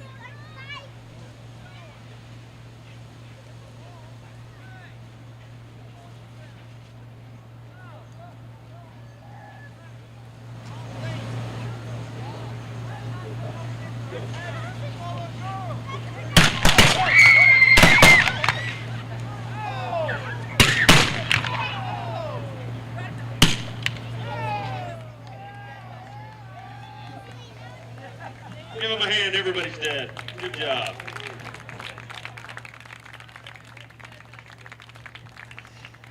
Ladies and gentlemen, the Boot Hill Gunfighters, brought to you by Boot Hill Museum. You can find them on Wyatt Earp on the old Boot Hill Cemetery grounds. Come out and visit. You can see them there. We thank the Boot Hill Museum for their sponsorship and support of Dodge City A's baseball. They send out the Gunfighters and Miss Kitty every Sunday to do a show right here on Cavalier Field. Take a step aside and we'll be back with the top of the sixth inning. You've been listening to Dodge City A's baseball.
Back in at Cavalier Field as we are headed to the top of the sixth. The A's lead at 14-8.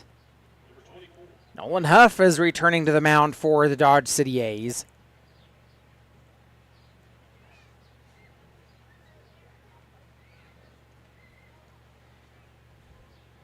Set to face off against Ian Laird, who leads off for the Denver Cougars, and he'll take the first pitch as it misses for ball number one.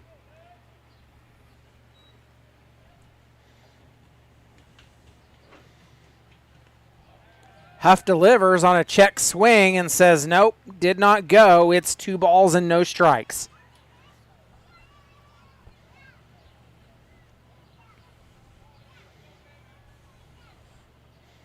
Starting to wonder if maybe our umpires don't need to go take advantage of one of those eye appointments that they're sponsored by at Dodge City Eye Care. Oh, a pitch inside gets Laird twisting. It's 3 balls and no strikes. By the way, Dodge City Eye Care, they sponsor our umpires every night. You can go make your appointment. Get your eyes checked before the next school season. Fly ball down the left field side. It's over Perez's head, and rounding second, the throw to, or rounding first, rounding to second, going back to first. He's caught in a pickle, and he'll be tagged out at first.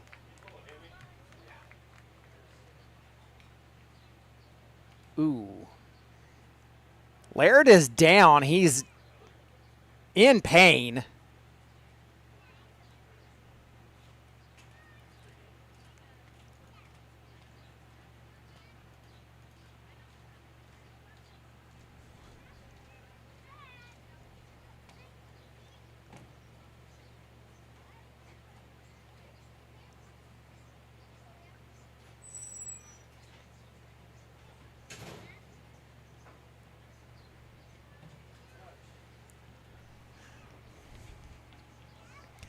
One away for the Denver Cougars after the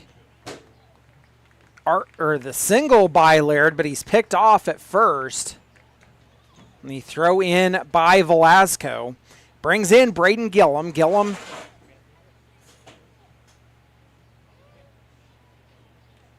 actually, it is not Gillum. The Cougars are sending in a pinch hitter, and it'll be Christian Lopez. So we'll see what they do with the defensive alignment, as Lopez should go to the outfield. He's played in the outfield the last 2 games. So it's Christian Lopez at the plate now, getting his first at bat of the ball game. He takes a strike from Huff. Down in the count, 0-1.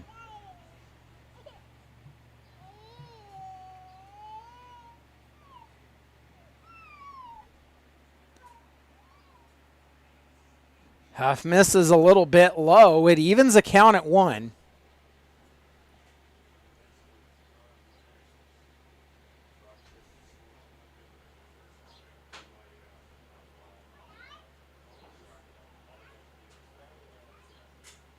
One. Grounded up the first base line. It gets past Buckley's glove. Nobody covering first.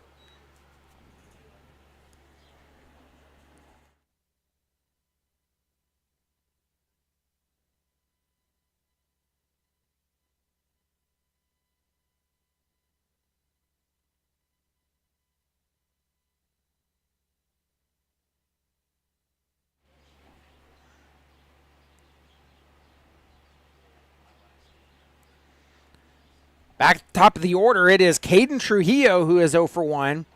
He's walked on the last 2 times he's been up. He takes a pitch high inside for ball 1.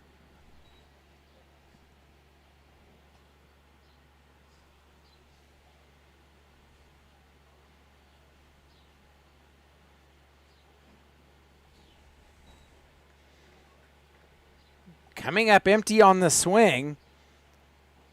Evens the count at 1. 1 out, 1 on for the Cougars here in the top of the 6th, who trail 14-8 in this ball game.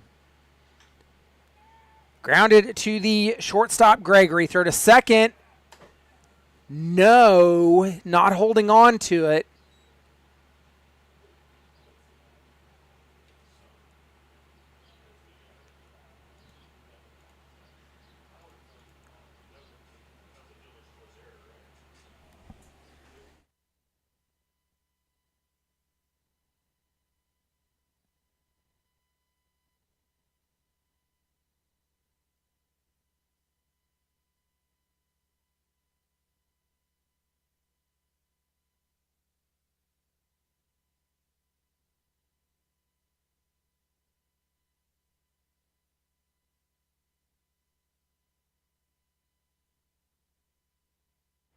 So Blake Roberts steps up, 2 on and 1 out.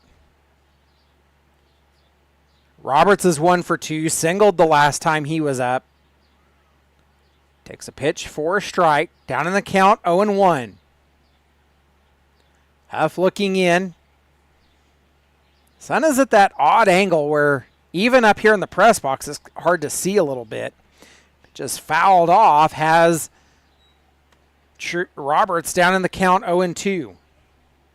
Lopez on at second, Trujillo at first for the Cougars.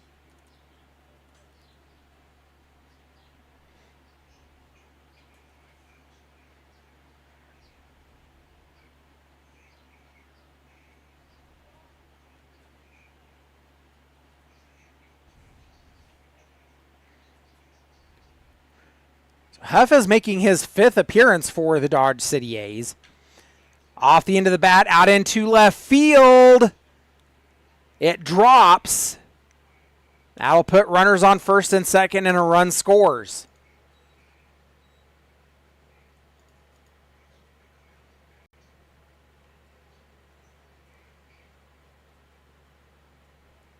Brings in Riley Hall. Hall has been a hard out for the A's tonight. 2 singles and a walk so far in the ball game.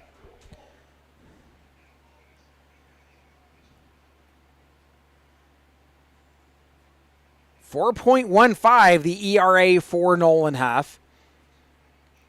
Pitched 13 innings coming into tonight. Has allowed 7 runs, 6 of them earned. Has struck out 10 and walked 8. It's a swing and a miss on the first pitch. Has Hall down in the count 0-1.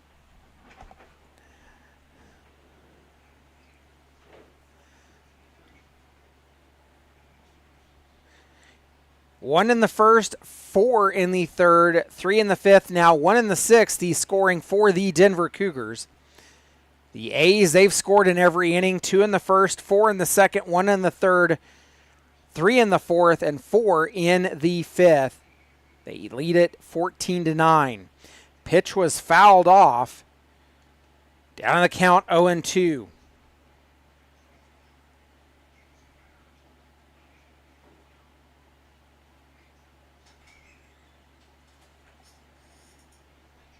Huff misses outside a little bit.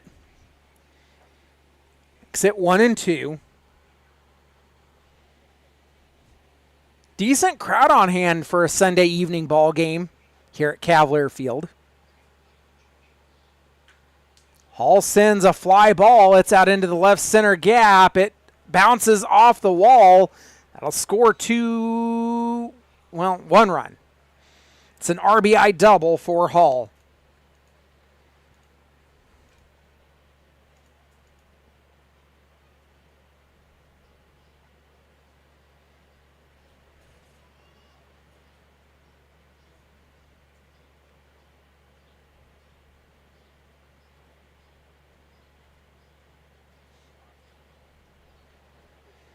Brings up Finn O'Connor.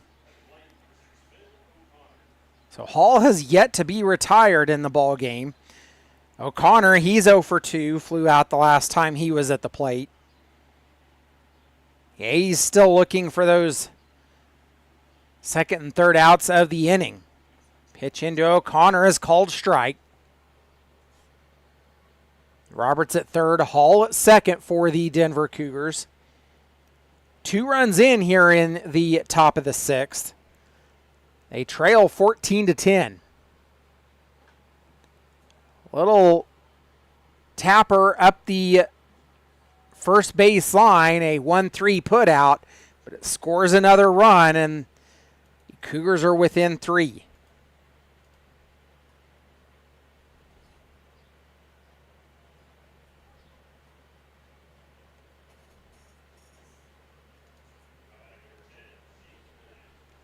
So that brings in Zeke Minnick. He's 2 for 3, singled the last time he was up. At the grand slam back in the third that put the Cougars on the board with 4 runs in that inning. Comes up empty on the offering from Huff. He's down on the count 0-1.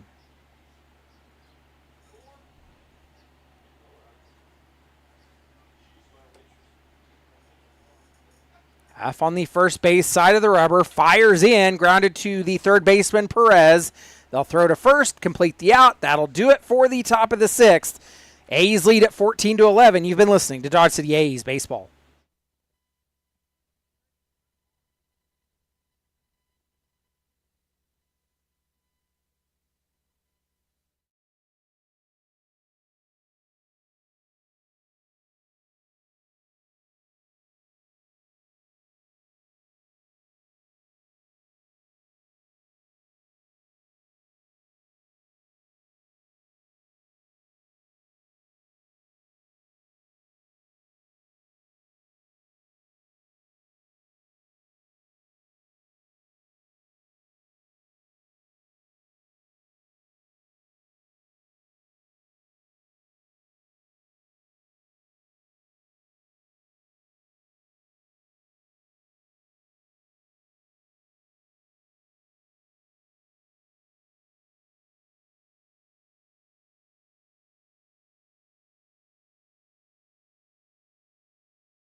Jacoby Radcliffe leading off here in the bottom of the 6th. He'll foul off the first pitch he sees from Houston.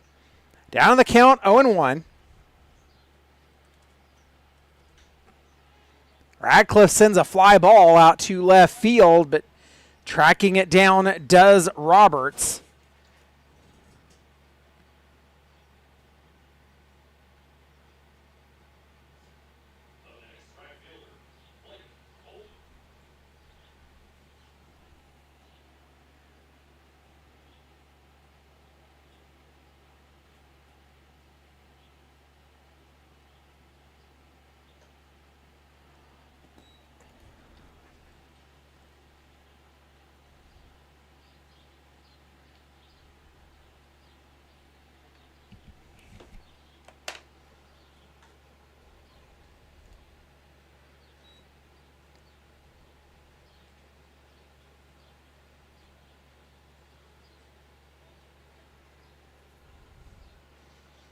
One pitch to Coleman.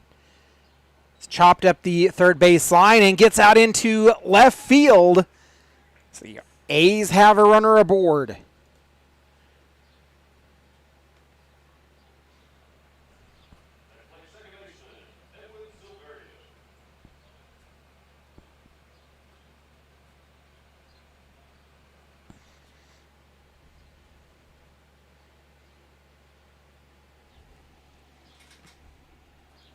That brings in Silverio. He'll take a first pitch strike. 0 for 2 in the ball game. Hit into a fielder's choice his last time up.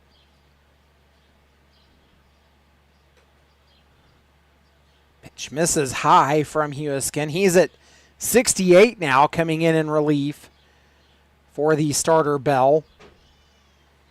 1 ball and 1 strike to count.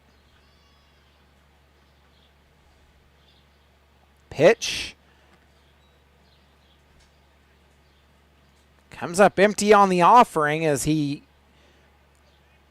I don't know if you want to call it a half-hearted swing or not, but down the count, 1-2. Pitch will miss outside. It evens a count at 2 now. The A's with a 3-run lead.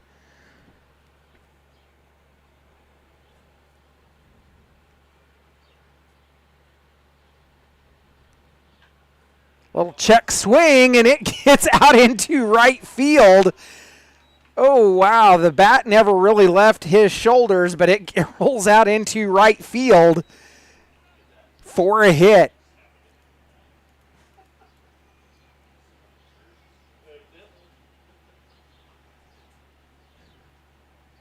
Coleman gets all the way to third on the play, and that will bring in Kevin Hammond. 14 runs, 13 hits in the ball game for the Dodge City A's.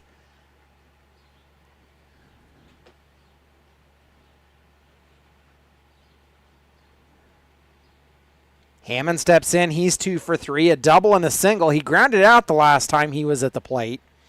Fouls one back into the net. He'll be down in the count, 0-1.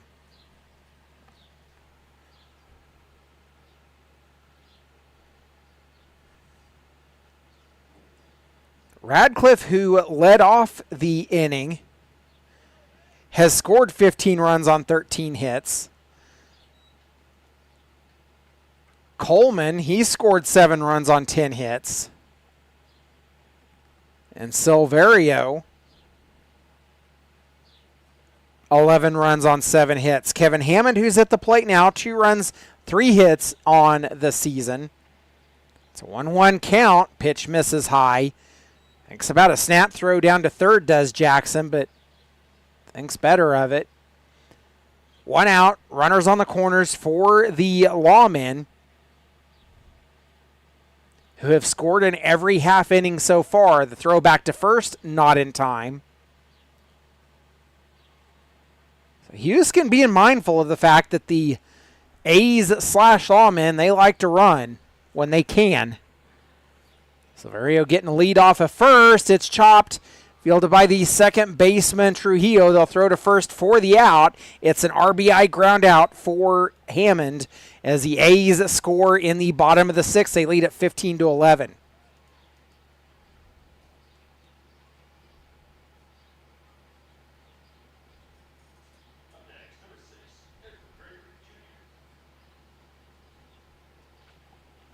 Back at the top of the order for the Lawmen, it's Edward Gregory Jr. He's 2 for 4.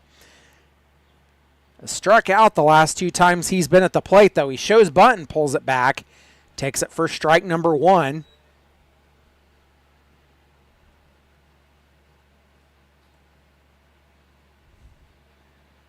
Gregory with a .475 on-base percentage for the A's. He'll chop that one up the third base line. It is fielded foul, and he'll fall down in the count 0-2.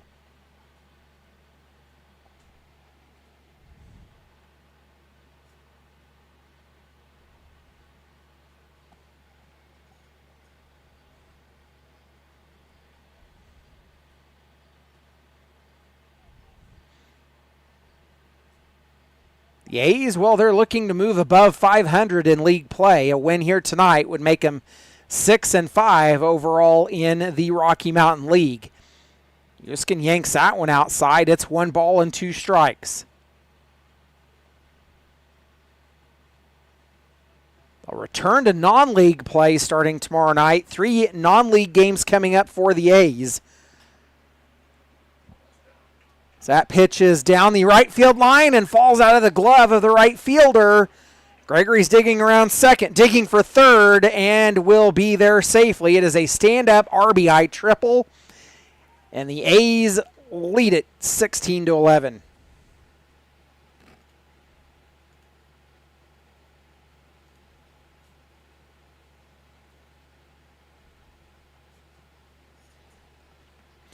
Brings up Isaiah Velasco, who is 0 for 2. He walked on the last time he was up.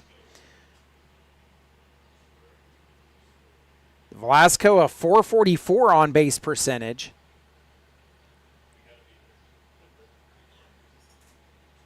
Well, we've talked about it before. You know how the A's like to do damage with 2 outs. Well, they're doing it here again. Velasco will foul that one off. It goes just past the left side of the press box for strike 1. Shadows creeping across the field here at Cavalier. Sun beginning the process of setting here in Dodge City. Great night at the ballpark to be here.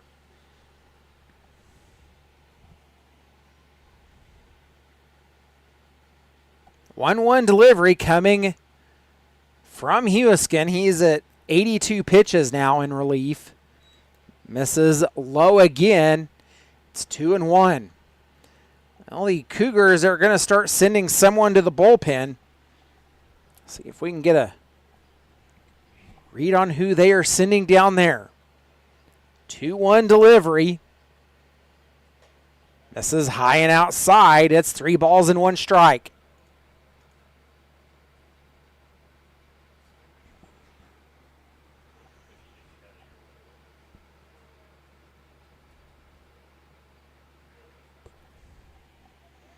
Three-one, low and inside, and that'll put runners on the corners for the A's / Lawmen. Well, here comes head coach Mark Cirillo out of the dugout. Don't know if it's too early for a call to the bullpen. Looks like Barrows is out in the bullpen for the Cougars.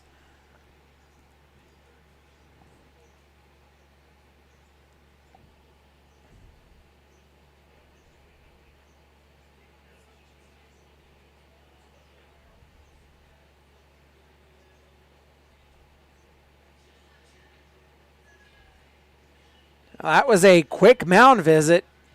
We're going to go back to work.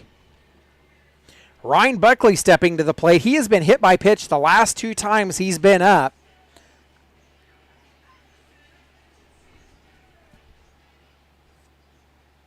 Runners on the corners with 2 away.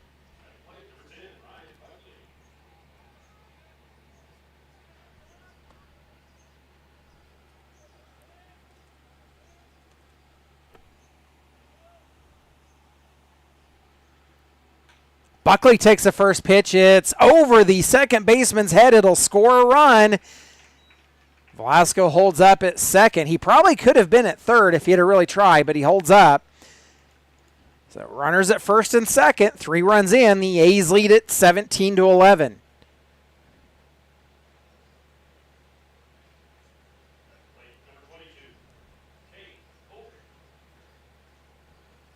Buckley, he has a .433 on-base percentage, and it brings in Cade Colbreth. It's 3 for 4, a home run, a single, and a triple. He's a double short of the cycle. He was a triple short of the cycle last night. That one's rolled to the first baseman. They'll flip to the pitcher, Huiskin covering. That'll do it for the bottom of the 6th. The A's lead at 17-11. You've been listening to Dodge City A's Baseball.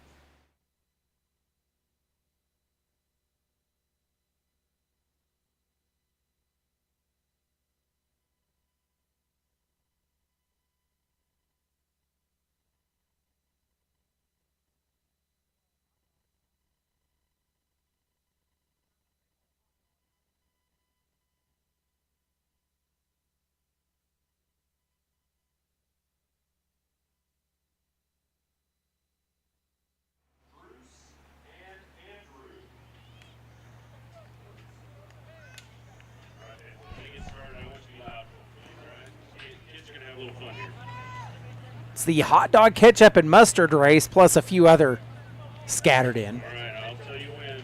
On your mark. Get set. Go, go, go, go, go! Cheer 'em on!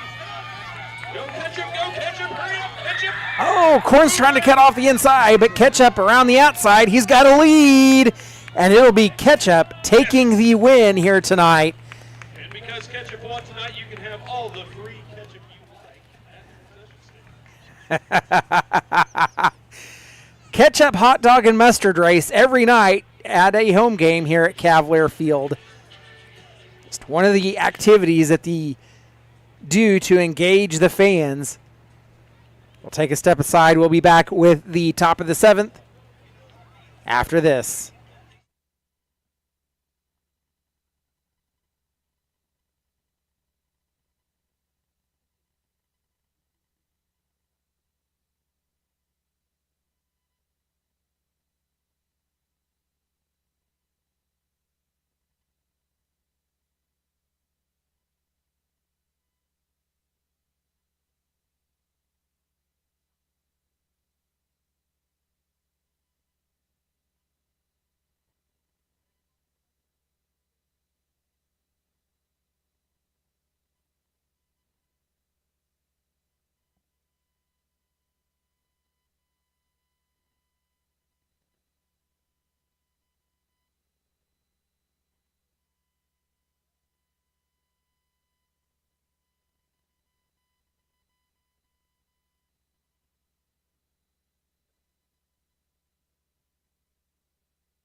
Alden Quintanilla set to lead off here in the top of the 7th. He's 0 for 3, flew out the last time he was up. Take a ball low.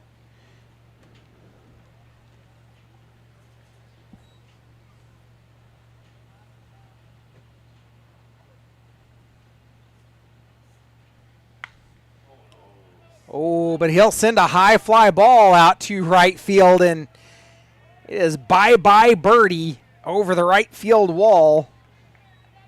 17-12 A's.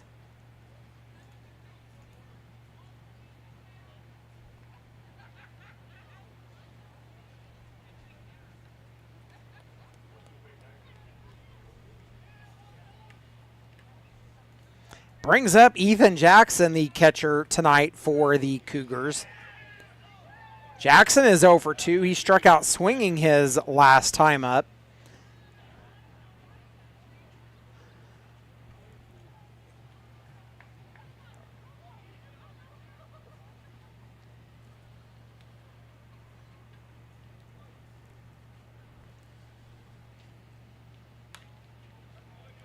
Jackson fouls off the first pitch from Nolan Huff.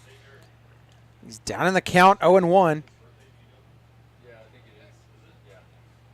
Let me check real quick. Yeah, it is. Yeah.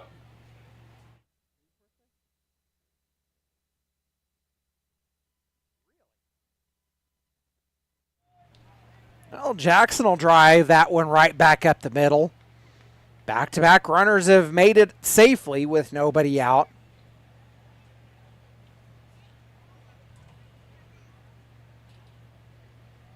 Brings up Ian Laird. He's 1 for 3, singled the last time he was up.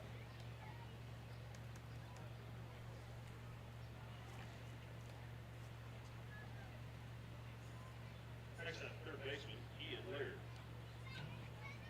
5 innings, the longest outing that Nolan Huff has gone. It came against the Hayes Larks on June the 8th.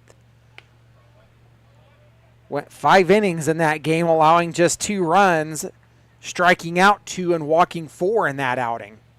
Delivers a ball to Laird. Catch the upper part of the strike zone and even the count at 1. Nobody out. We've worked our way into the top of the 7th, and the Cougars have scored in 3 half innings straight. They've only been held scoreless in the 2nd and 4th. Pitch grounded to the second baseman Silverio. Throw to first to get the out, and that is 1 away.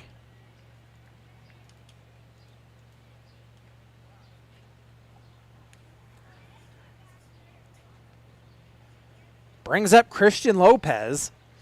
Lopez was a late entry into the ball game, singled the last time he was up.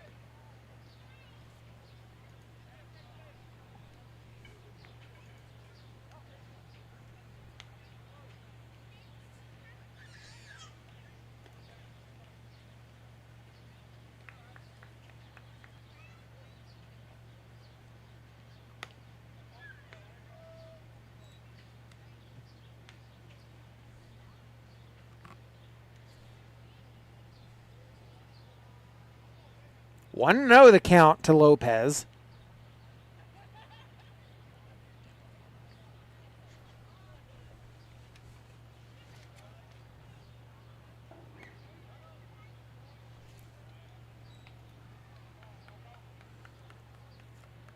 Two balls and no strikes account. Lopez has played in every game against the Dodge City A's.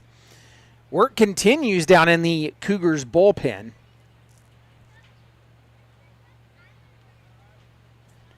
Jackson gets a lead off his second. Lopez fouls that one off towards the concession stand off to our left. It's 2-1.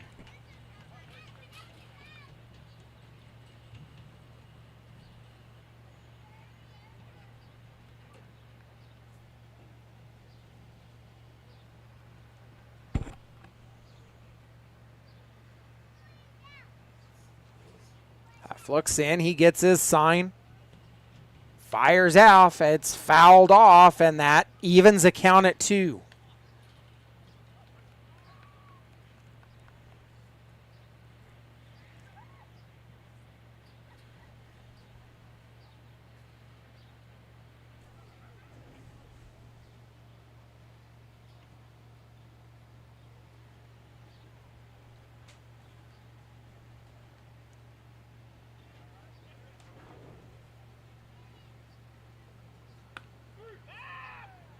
Called strike 3, and the pitch is thrown, or the ball's thrown down into center field.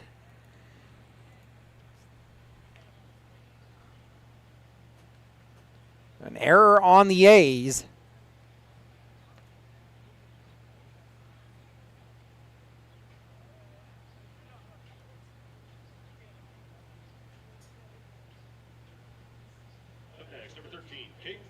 Brings in Caden Trujillo with 2 away.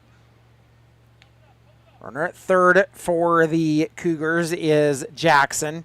Trujillo is 0 for 2. He hit into a fielder's choices last time up. Takes a pitch high for ball 1. Stiff wind out of the south still here at Cavalier Field. The sun begins the process of setting here in Dodge City on this Sunday evening. 2 balls and no strikes. The count to Trujillo, back at the top of the order for the Cougars as they begin their 5th trip through the batting order.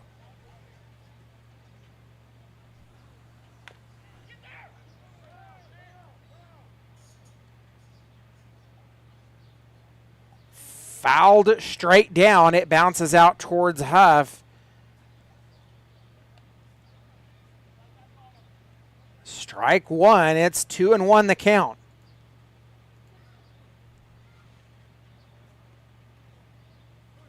Well, catcher Kevin Hammond, he has some family here tonight. His parents in attendance, has been here all weekend. A little excuse me from Trujillo.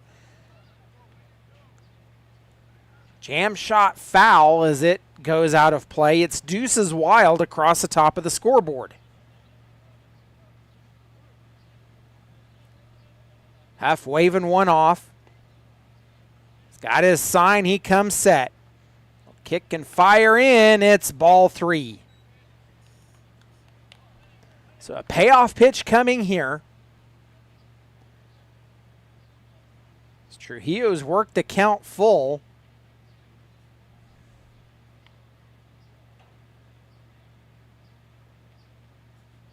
Fires inside and misses. I'll put runners on the corners with 2 away. Brings up Blake Roberts, and here comes Jeremiah McCollum out of the dugout to have a mound visit. So we'll take this opportunity. We'll go ahead and thank our triple sponsors: Conant Construction LLC, Wild Pines Washes Dodge City LLC, Tommy's Car Wash, First Avenue Dental PA, ITC Great Plains LLC, Hinton Plumbing Service LLC, Medical Heights Dental Center PA, DC Appliance and Furniture, and Dodge City Eye Care. We thank you for your sponsorship and support of Dodge City A's baseball. That mound visit's going to break up, and we'll go back to work. There's runners on the corners with 2 away for the Cougars. It brings in Blake Roberts, who is 2 for 3. He singled the last 2 times he's been up. Cougars can swing it. There's no doubt about that. 12 runs on 11 hits and 3 errors for the Cougars. 17 runs, 15 hits, and 3 errors for the Lawmen here tonight. The Cougars have only stranded 3 so far. Check swing, called strike, down in the count, 0-1.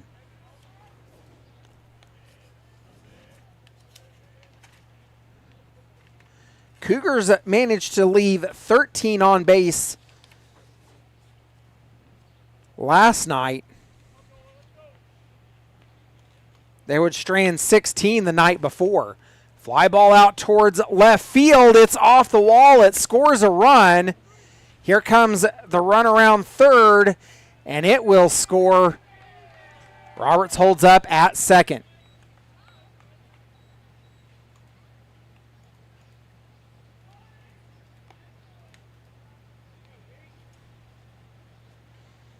(17-14) Lawmen. The Cougars, they've scored 3 in every half inning the last 3 innings. The 5th, 6th, and 7th, they've scored 3 runs in each.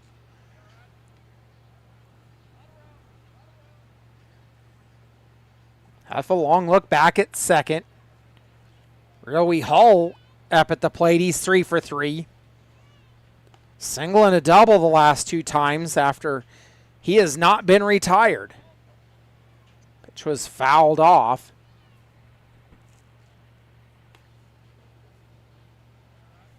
The A's have work down in the bullpen.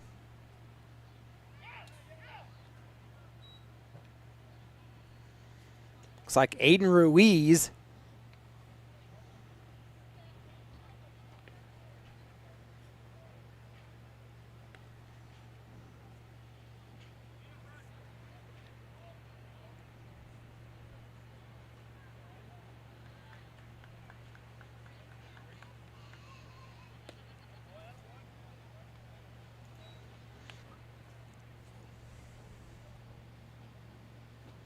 two and one the count. The Cougars, they scored 2 runs.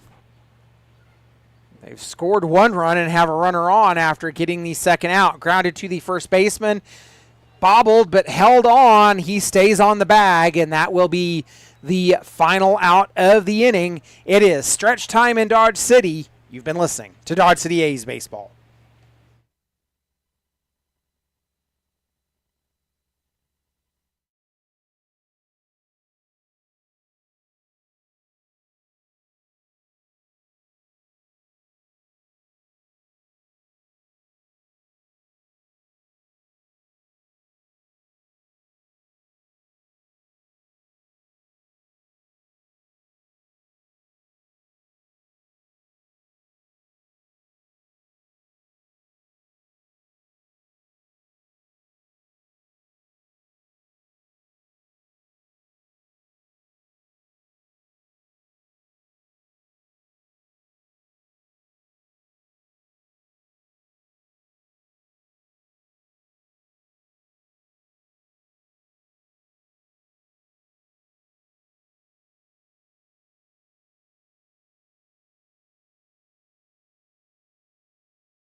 Cameron Barrows takes over the mound for the Denver Cougars.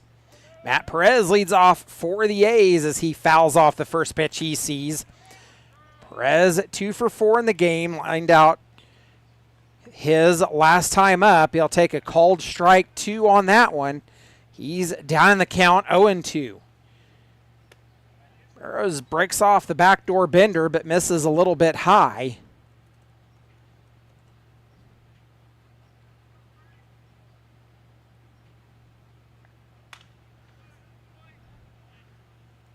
Sounds like you might be able to add that one to the lumber pile. Yep.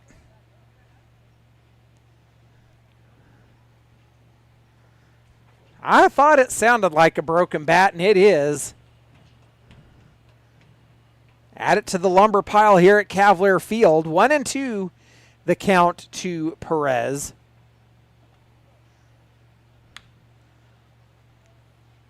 He'll foul that one off. Count remains 1-2.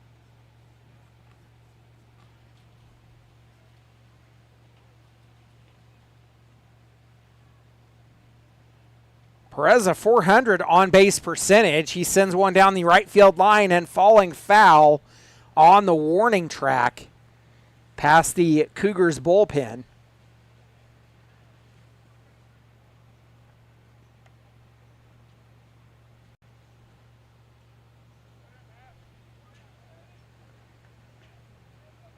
Barrows, he better acquaint himself with Cavalier Field as he has committed to come to play for Dodge City Community College this fall.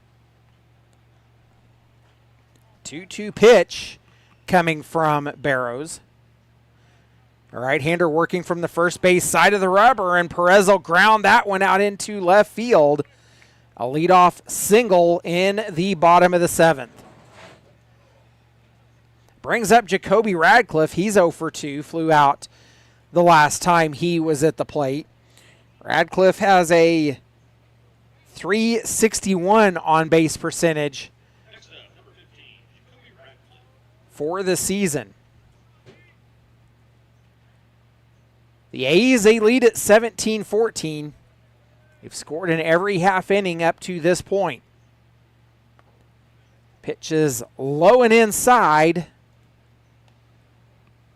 for ball number 1.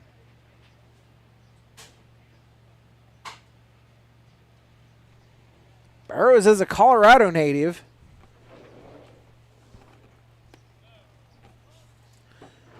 So he'll miss on that one. Burrows behind in the count 2-0 to Radcliffe.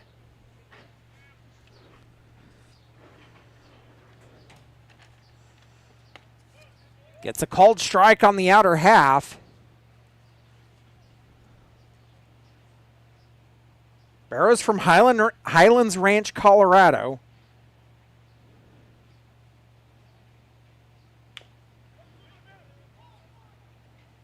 So Radcliffe will foul that one off. Evens the count at 2 apiece. Highlands Ranch, a suburb on the south side of Denver.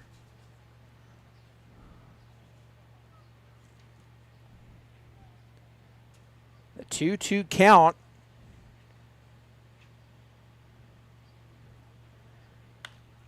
Radcliffe pops that one up. Headed out into left field. Being blown by the wind and dropped off the glove of the left fielder Roberts. That's going to be an error.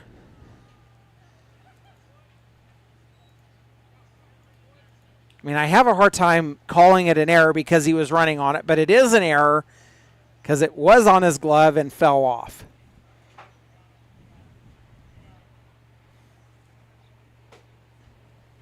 It's one of those plays. It's just an unfortunate series of circumstances, but it puts 2 on with nobody out for the lawmen.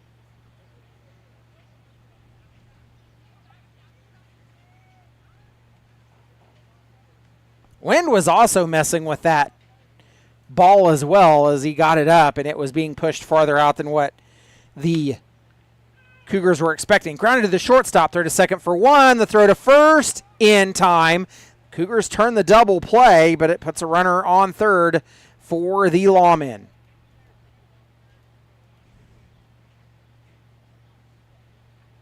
At plate for the lawman, second baseman number 1, Edwin Silverio.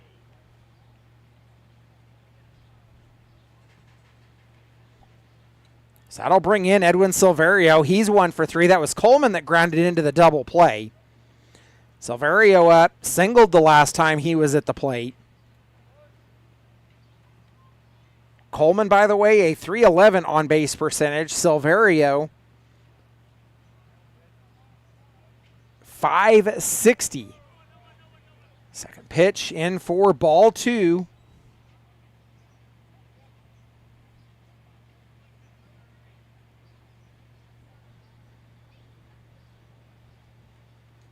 Two away and a runner 90 feet away from scoring. It is Matt Perez that's over there. He led off the inning with a single. Takes a pitch high and outside, does Silverio.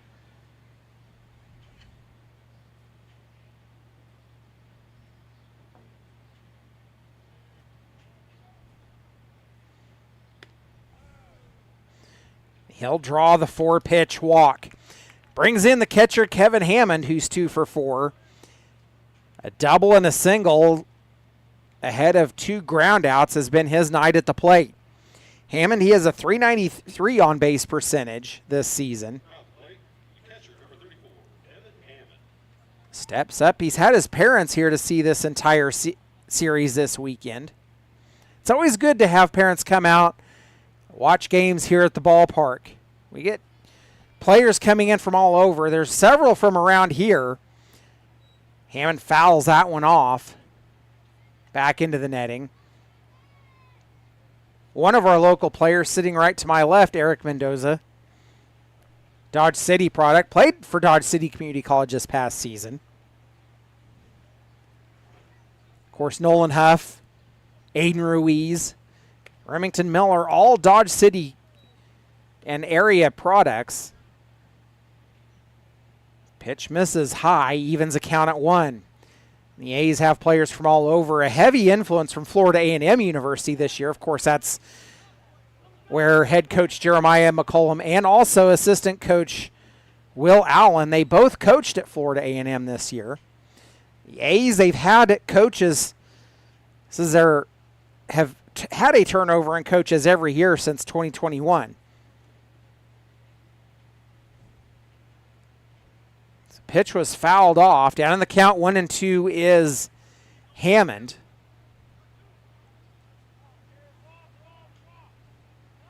Ooh, caught in a rundown and way overthrown on the throw home. Perez scores, and that'll be an E4, sorry.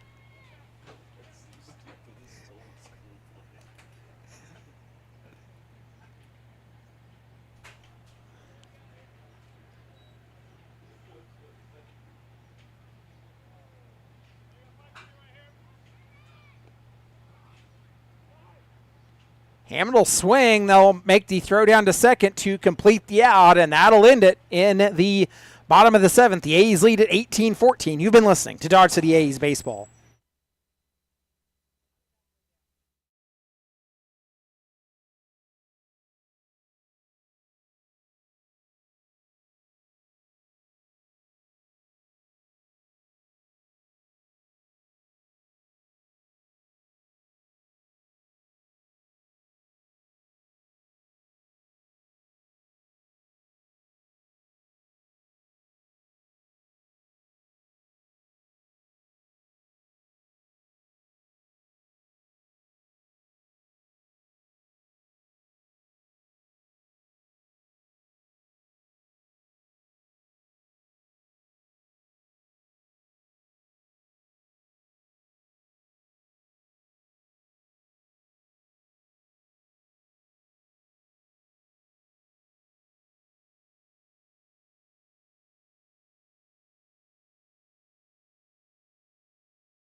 Aiden Ruiz takes over the mound for the Dodge City A's. 0-1 record for Ruiz as he is set to face off against O'Connor, Minnick, and Quintanilla here in the top of the 8th. Lawmen are leading this one 18-14. They've led ever since pulling ahead in the bottom of the 1st. It is a called strike in to O'Connor. As Ruiz will miss on the outside and even the count at 1. Ruiz is making his 4th appearance for the Dodge City A's. He's pitched 19 innings already this season. O'Connor fouls that one off. Last appeared against the Liberal BJs on June the 17th. He went 7 innings in that outing. Allowed 7 runs. All of them earned, struck out 6, and walked 5. 2-2 the count. As Ruiz works from the third base side of the rubber. Grounded to the second baseman, Silverio. He'll make the throw to first, and out number 1. Well, the Cougars are starting to run out of outs. Down to their final 5 outs of the ball game. Brings in Zeke Minnick. Minnick has been a thorn in the side of the Dodge City A's. He's hit 5 home runs in the series so far. He's 2 for 4, grounded out the last time he was up. One of those home runs was an inside the park home run that bounced off the wall at the 404 mark. High fly pop-up. It falls in foul territory. Buckley was there, almost had a glove on it. It'll fall foul. Evens the count at 1.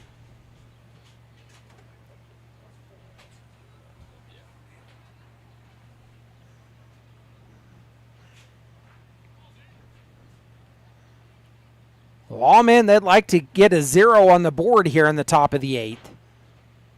Cougars, they've scored 9 runs in the last 3 half innings they've been at the plate. Ruiz misses outside. It's 2 balls and 1 strike.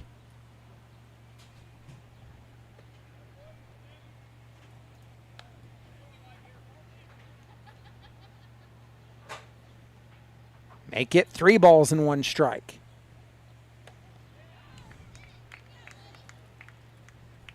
Count runs full on the called strike to Minnick. See a payoff pitch from Ruiz. He's got it. Delivers in. Swung on and missed. And Minnick will go down on strikes for the 2nd out of the inning. That brings up Alden Quintanilla. He's 1 for 4, but he did hit the solo shot over the right field wall his last time up.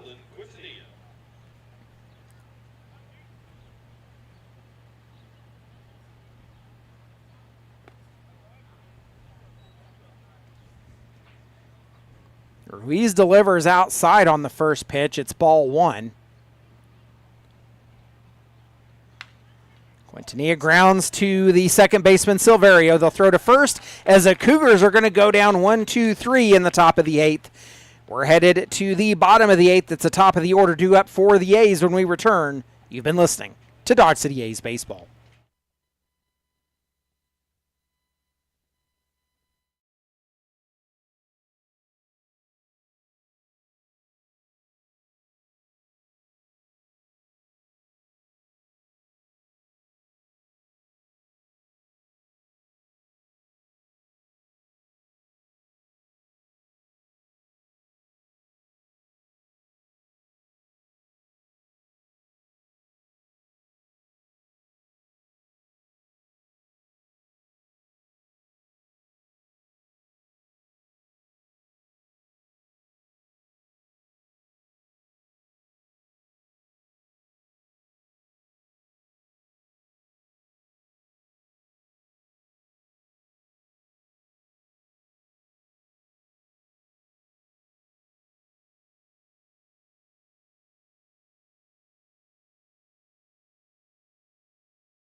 Edward Gregory Jr. leads off in the bottom of the 8th for the A's. He takes the first pitch inside.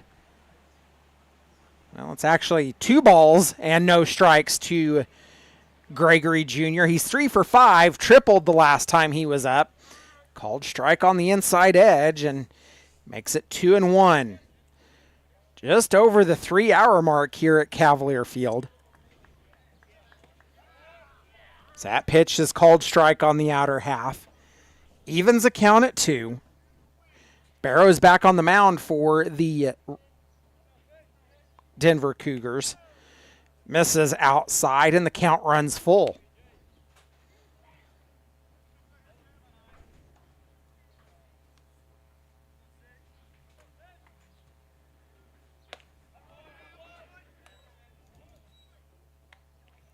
Gregory will go down on strikes for out number 1. That brings in Isaiah Velasco. He's 0 for 2. He's walked the last 2 times he's been at the plate. Number 16, Isaiah Velasco.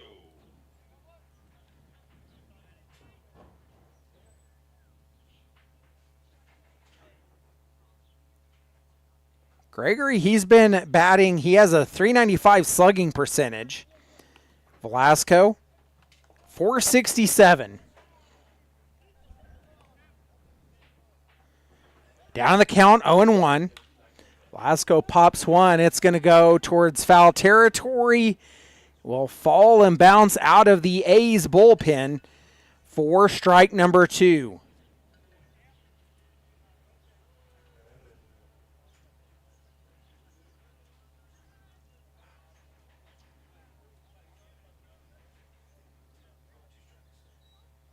Oh, 2 delivery from Barrows. He looks in, has his sign, and comes set. Grounded just past the glove of Barrows. Rounding first, digging for second. The throw, not in time, and it's a double for Velasco. So his first hit of the ball game.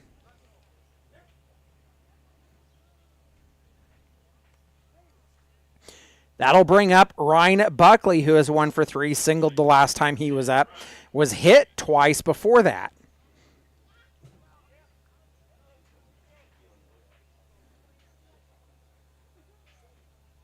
Buckley, he's slugging .364 on the season. Bouncing in front of the plate and rolls all the way into the net.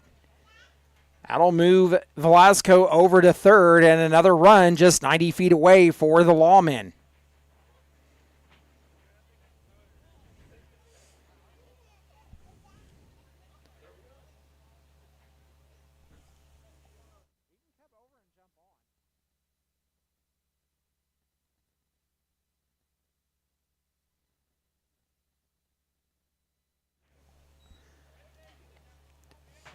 Heading the count 2-0 is Buckley.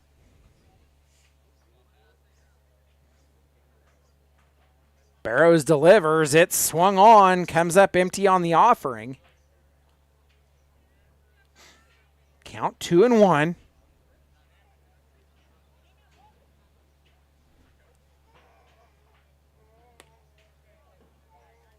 Barrows misses outside. It's 3-1.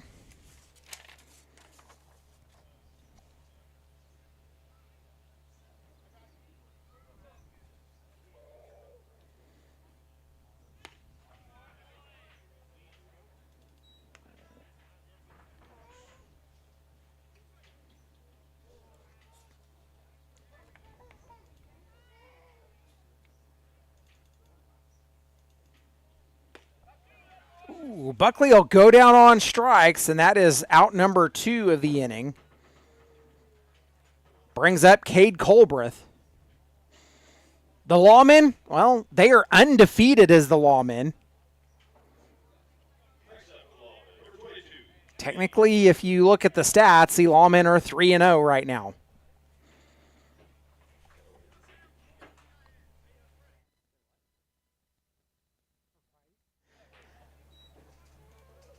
One ball and no strikes account to Colbreth.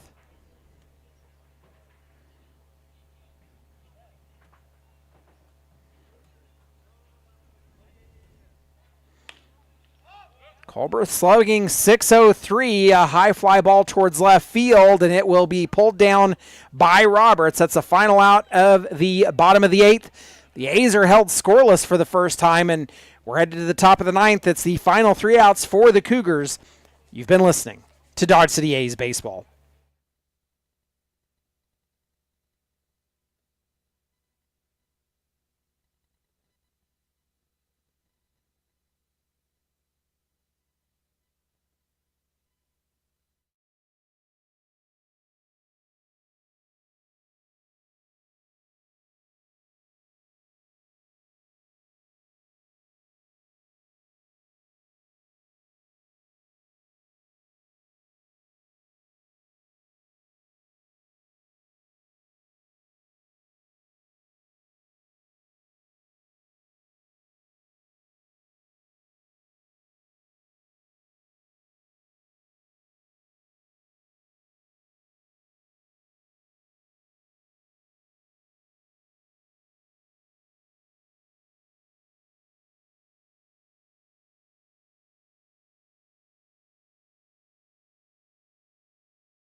Cougars are down to their final 3 outs as we've entered the top of the 9th. Lawman leading 18-14 as Ruiz delivers outside to Ethan Jackson leading off. It's 1-0. Jackson singled his last time up. He's 1 for 3 in the ball game. It's the lower third of the batting order, and kiss it goodbye as it exits the ballpark.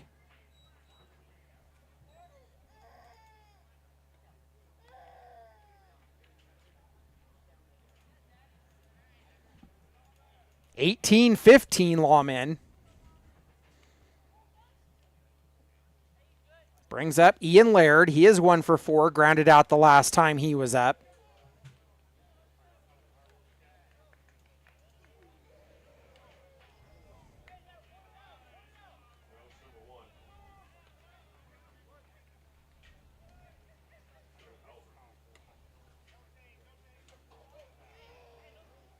Okay, so the Cougars are making a substitution. Dakota Alber getting his first at bat, takes a ball.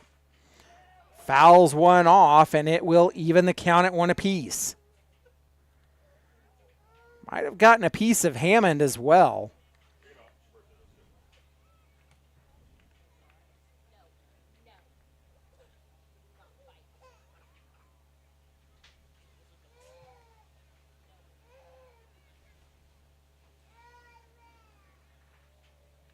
Come out to check on Kevin. He walks it off. We're going to go back to work.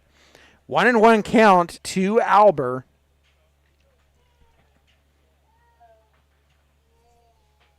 Ruiz is taking a long look over out towards the party pavilion, but not sure what he's looking at. Either way, we'll go to work. 1-1. 1 run in. Pitch misses inside. Makes it 2 balls and 1 strike. The Hazarks, well, they dispatched of the Game Day Angels in run rule fashion. Made it into the 8th for that one. Fielded by Ruiz as it bounced ahead of the mound, and they'll make the throw to first for out number 1.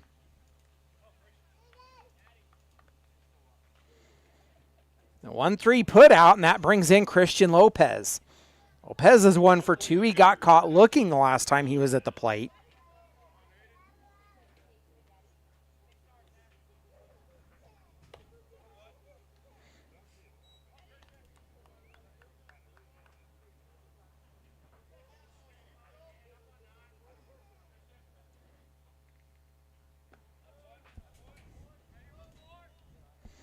Ruiz has missed outside back-to-back pitches. 2-0 the count to Lopez. The A's are trying to draw even on the season at 500 at 8-8. Trying to move ahead 6-5 in the RMBL.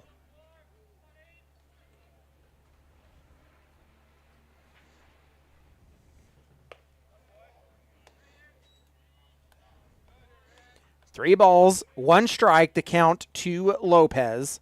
Takes a step out of the box. Ruiz has thrown 23 pitches in relief. Pitch is called strike. Lopez thought it was ball 4. Threw his bat at the dugout.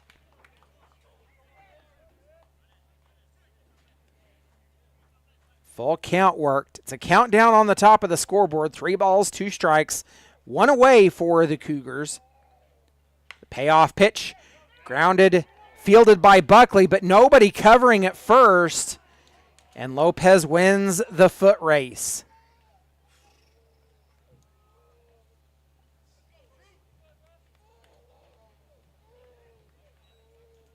It's 1 on and 1 away now for Caden Trujillo. Trujillo is 0 for 2. Drew the walk the last time he was at the plate. He's actually walked on 3 times in the ball game. Back at the top of the order for the Cougars. Grounded to Perez at third. They'll throw to second. Nope. It'll actually roll out into the outfield, and that puts runners on the corners. Perez airmailed that way over second base, and wow.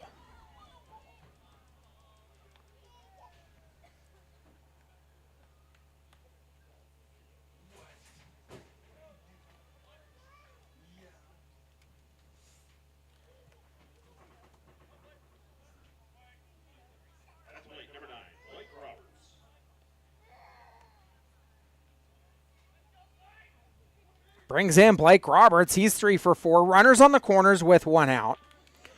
Called strike. Single, single, double has been the last 3 times Roberts has been at the plate. He's down on the count, 0-1. The Lawmen are just trying to get out of the inning. A high fly ball. It's lost by Velasco.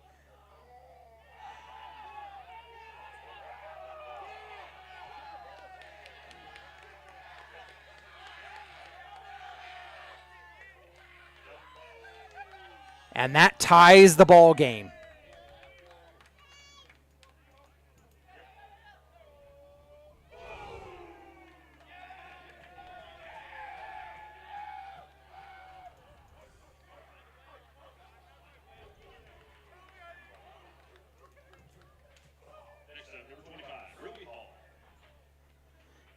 Well, that brings in Riley Hall. It is 18-18 as the Cougars have tied it in the top of the 9th. They tied it in the top of the 9th last night as well. Pitches called strike after he'll come up empty. Hall's 3 for 4, grounded out the last time he was up. Ruiz gets the called strike on the outer edge. Gets Hall down in the count, 0-2.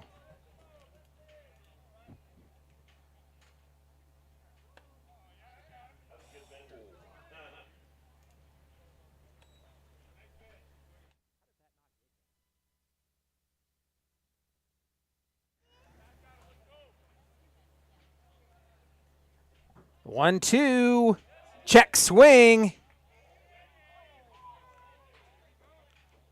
Wow.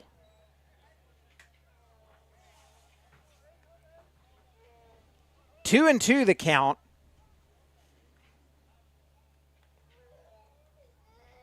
Don't know why, but we like to play long ball games with the Denver Cougars. We're over 3 hours and 15 minutes into this one. That pitch is fouled off. The count remains 2-2.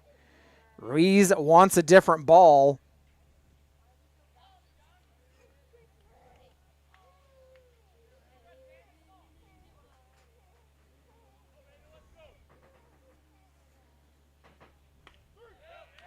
Called strike 3, and that is out number 2 to bring up Finn O'Connor, who is 0 for 4.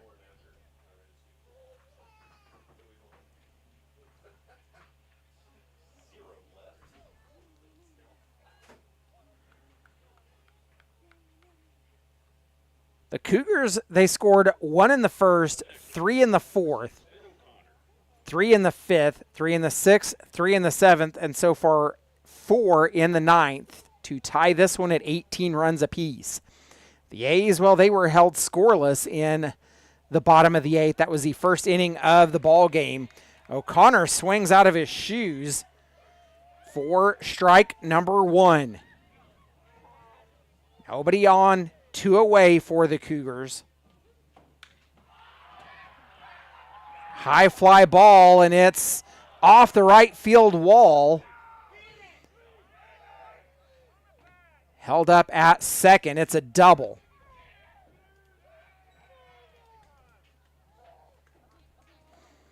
Well, the Lawmen, they're just trying to get that elusive third out of the inning.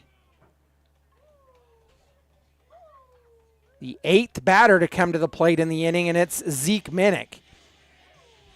And he has been a nuisance to the Dodge City A's this series. Minnick, he's 2 for 5 in the ball game. He went down swinging his last time up. We're going to have a mound visit from head coach Jeremiah McCollum. Take this opportunity. We'll thank some more of our sponsors.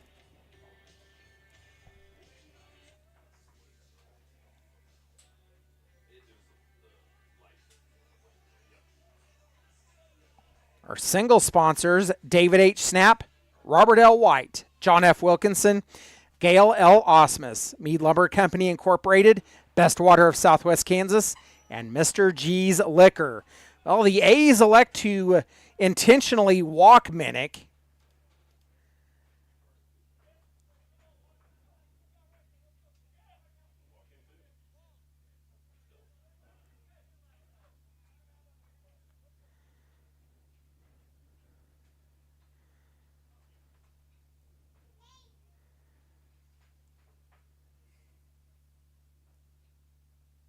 And the Cougars are going to send a pinch runner out.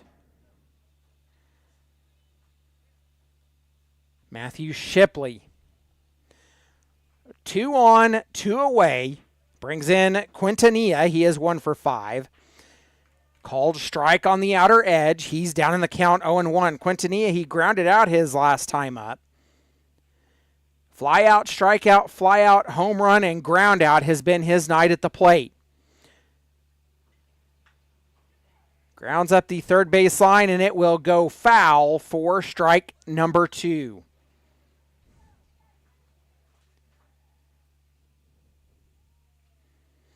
Well, in the bottom of the 8th, the A's will have, or bottom of the 9th, the A's will have Perez, Radcliffe, and Coleman due up. At least that is who is scheduled to be up when we enter the bottom of the 9th. 0-2 count to Quintanilla.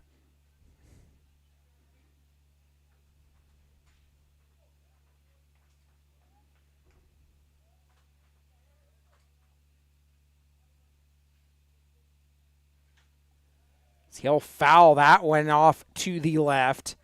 Count remains 0-2. Ruiz remains on the mound. He has thrown 39 pitches in relief for the A's here tonight. The 0-2 delivery coming up. Look back at second. Shipley dancing around at first. A check swing is ball 1.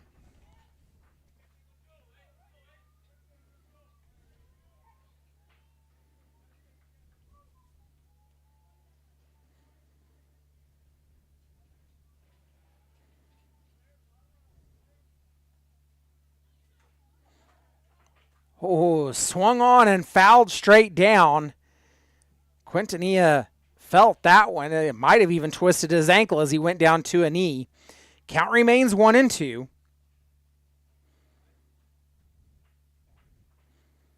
The A's are looking for that third out, sorry.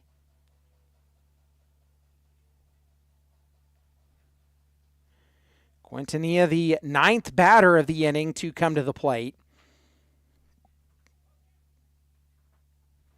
Cougars, they've scored 4 runs here in the top of the 9th. 18 runs, 16 hits, and 5 errors for the Cougars. 18 runs and 17 hits, 4 errors for the Dodge City A's. They get the strikeout. Quintanilla is caught looking, and we are headed to the bottom of the 9th. You've been listening to Dodge City A's Baseball.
Bottom of the 9th, then. Here comes Matt Perez as he's set to lead off for the Lawmen, and it's a line drive at the third baseman.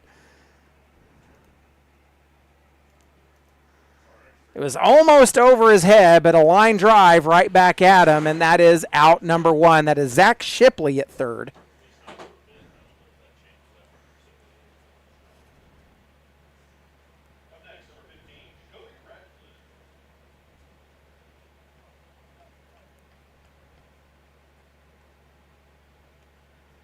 Brings up Jacoby Radcliffe. He's 0 for 3, so he's due to get something here. Takes a ball high. It's ahead in the count, 1-0. Barrows still on the mound for the Cougars. Radcliffe chops one to the second baseman. They'll throw to first, get the out.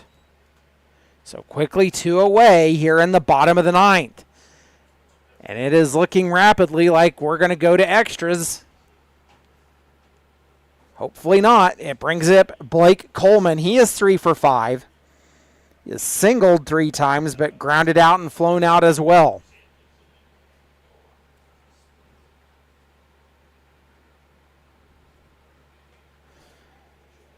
Barrows misses outside.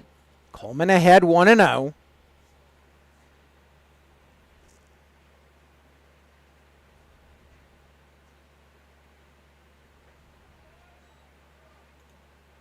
The A's, they've been outscored 13-8 since the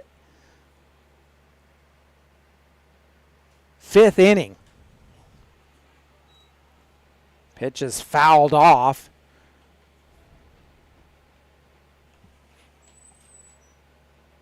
One and 2 the count. Coleman fouls that one back into the netting. Still 1 and 2.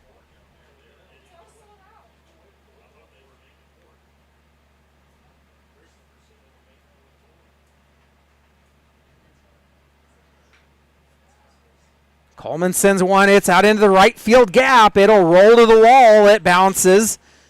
And Coleman, he's rounding second, but will hold up. So a double for Coleman, and the A's have a runner in scoring position.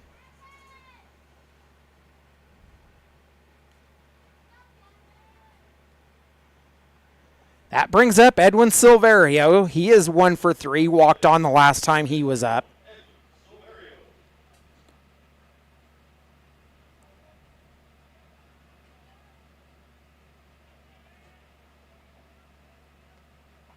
Silverio takes a pitch inside, well inside. It actually ducks backwards. 1-0 the count as he starts to get ahead in the count here. Off the end of the bat, Silverio fouls it out of play. It'll even the count at 1.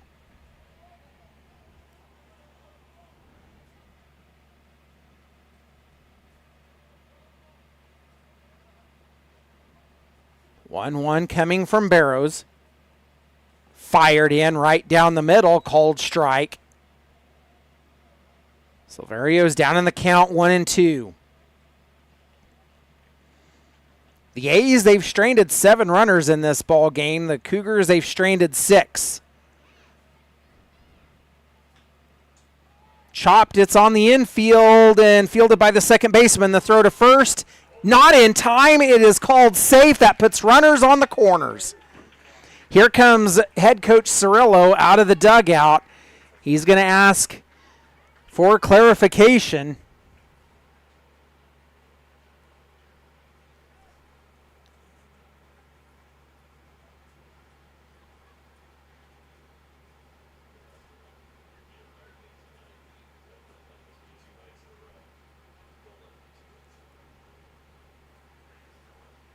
The umpires are talking it over. We're awaiting the call, and it is safe. The A's have runners on the corners.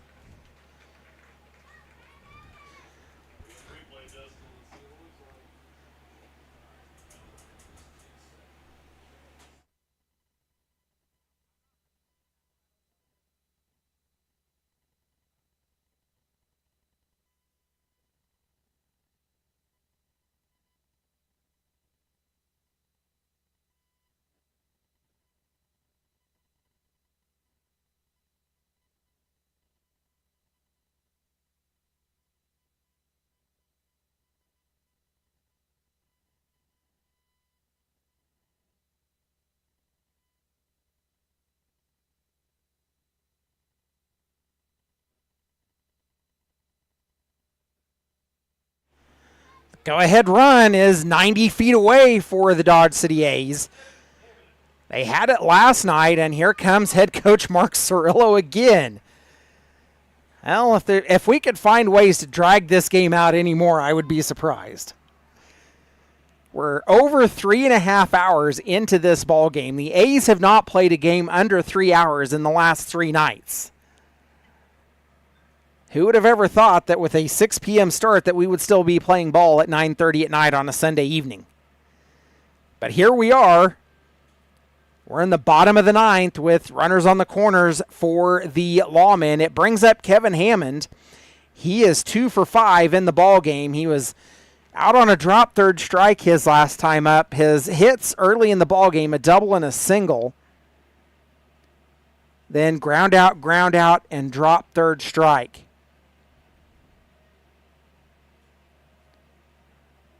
So, I think we're done discussing things as a committee, I would hope. So we'll go to work. Runners on the corners, 2 aways for the Lawmen, and Kevin Hammond at the plate. Barrows delivers. It's a ball high and outside. Hammond ahead in the count, 1-0.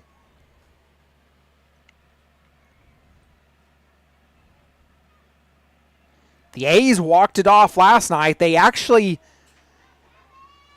had bases loaded in the bottom of the 9th after they took the lead in the bottom of the 7th. The Cougars tied it in the top of the 9th. They had bases loaded, and on a controversial call on a double play that ended the inning, that pitch is called strike. 2 balls and 1 strike to count. A controversial call that ended the inning. But the A's were able to walk it off in the bottom of the 10th on a wild pitch to win that game 17-16.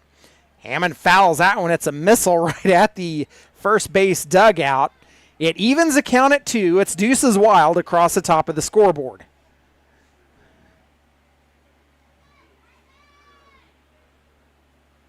Two delivery coming from Barrows. Silverio at first. He takes off.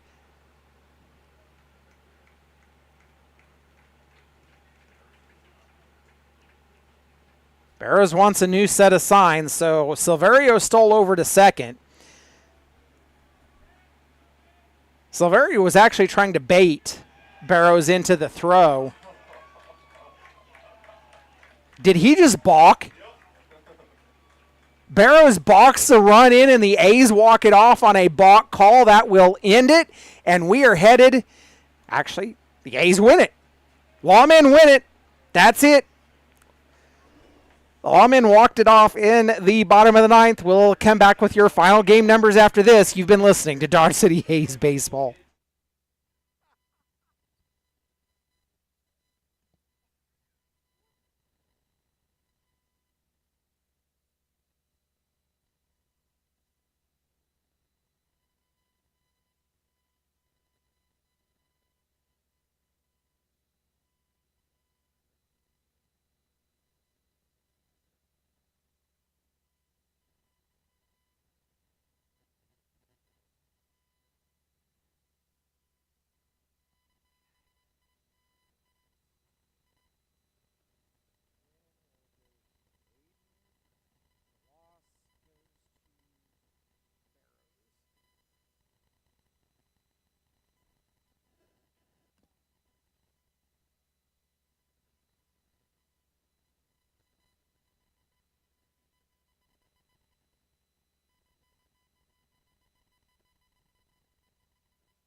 Well, the A's / Lawmen, they win it on a balk call in the bottom of the ninth as they had runners at second and third with 2 away. Aiden Ruiz, he picks up the win for the Dodge City A's tonight. Cameron Burrows will take the loss for the Denver Cougars. It was scoring aplenty for the Lawmen tonight as they would score in every inning but the 8th. 19 runs on 19 hits, 4 errors for the Lawmen. They would strand 8. 18 runs, 16 hits, and 5 errors for the Cougars. They stranded 6. Let's take a look at the scoring summary for the Dodge City A's. Edward Gregory Jr., he would drive in 3 runs and also score 3 of his own, but he would also strike out 3 times. Isaiah Velasco, he would walk on twice and hit a double.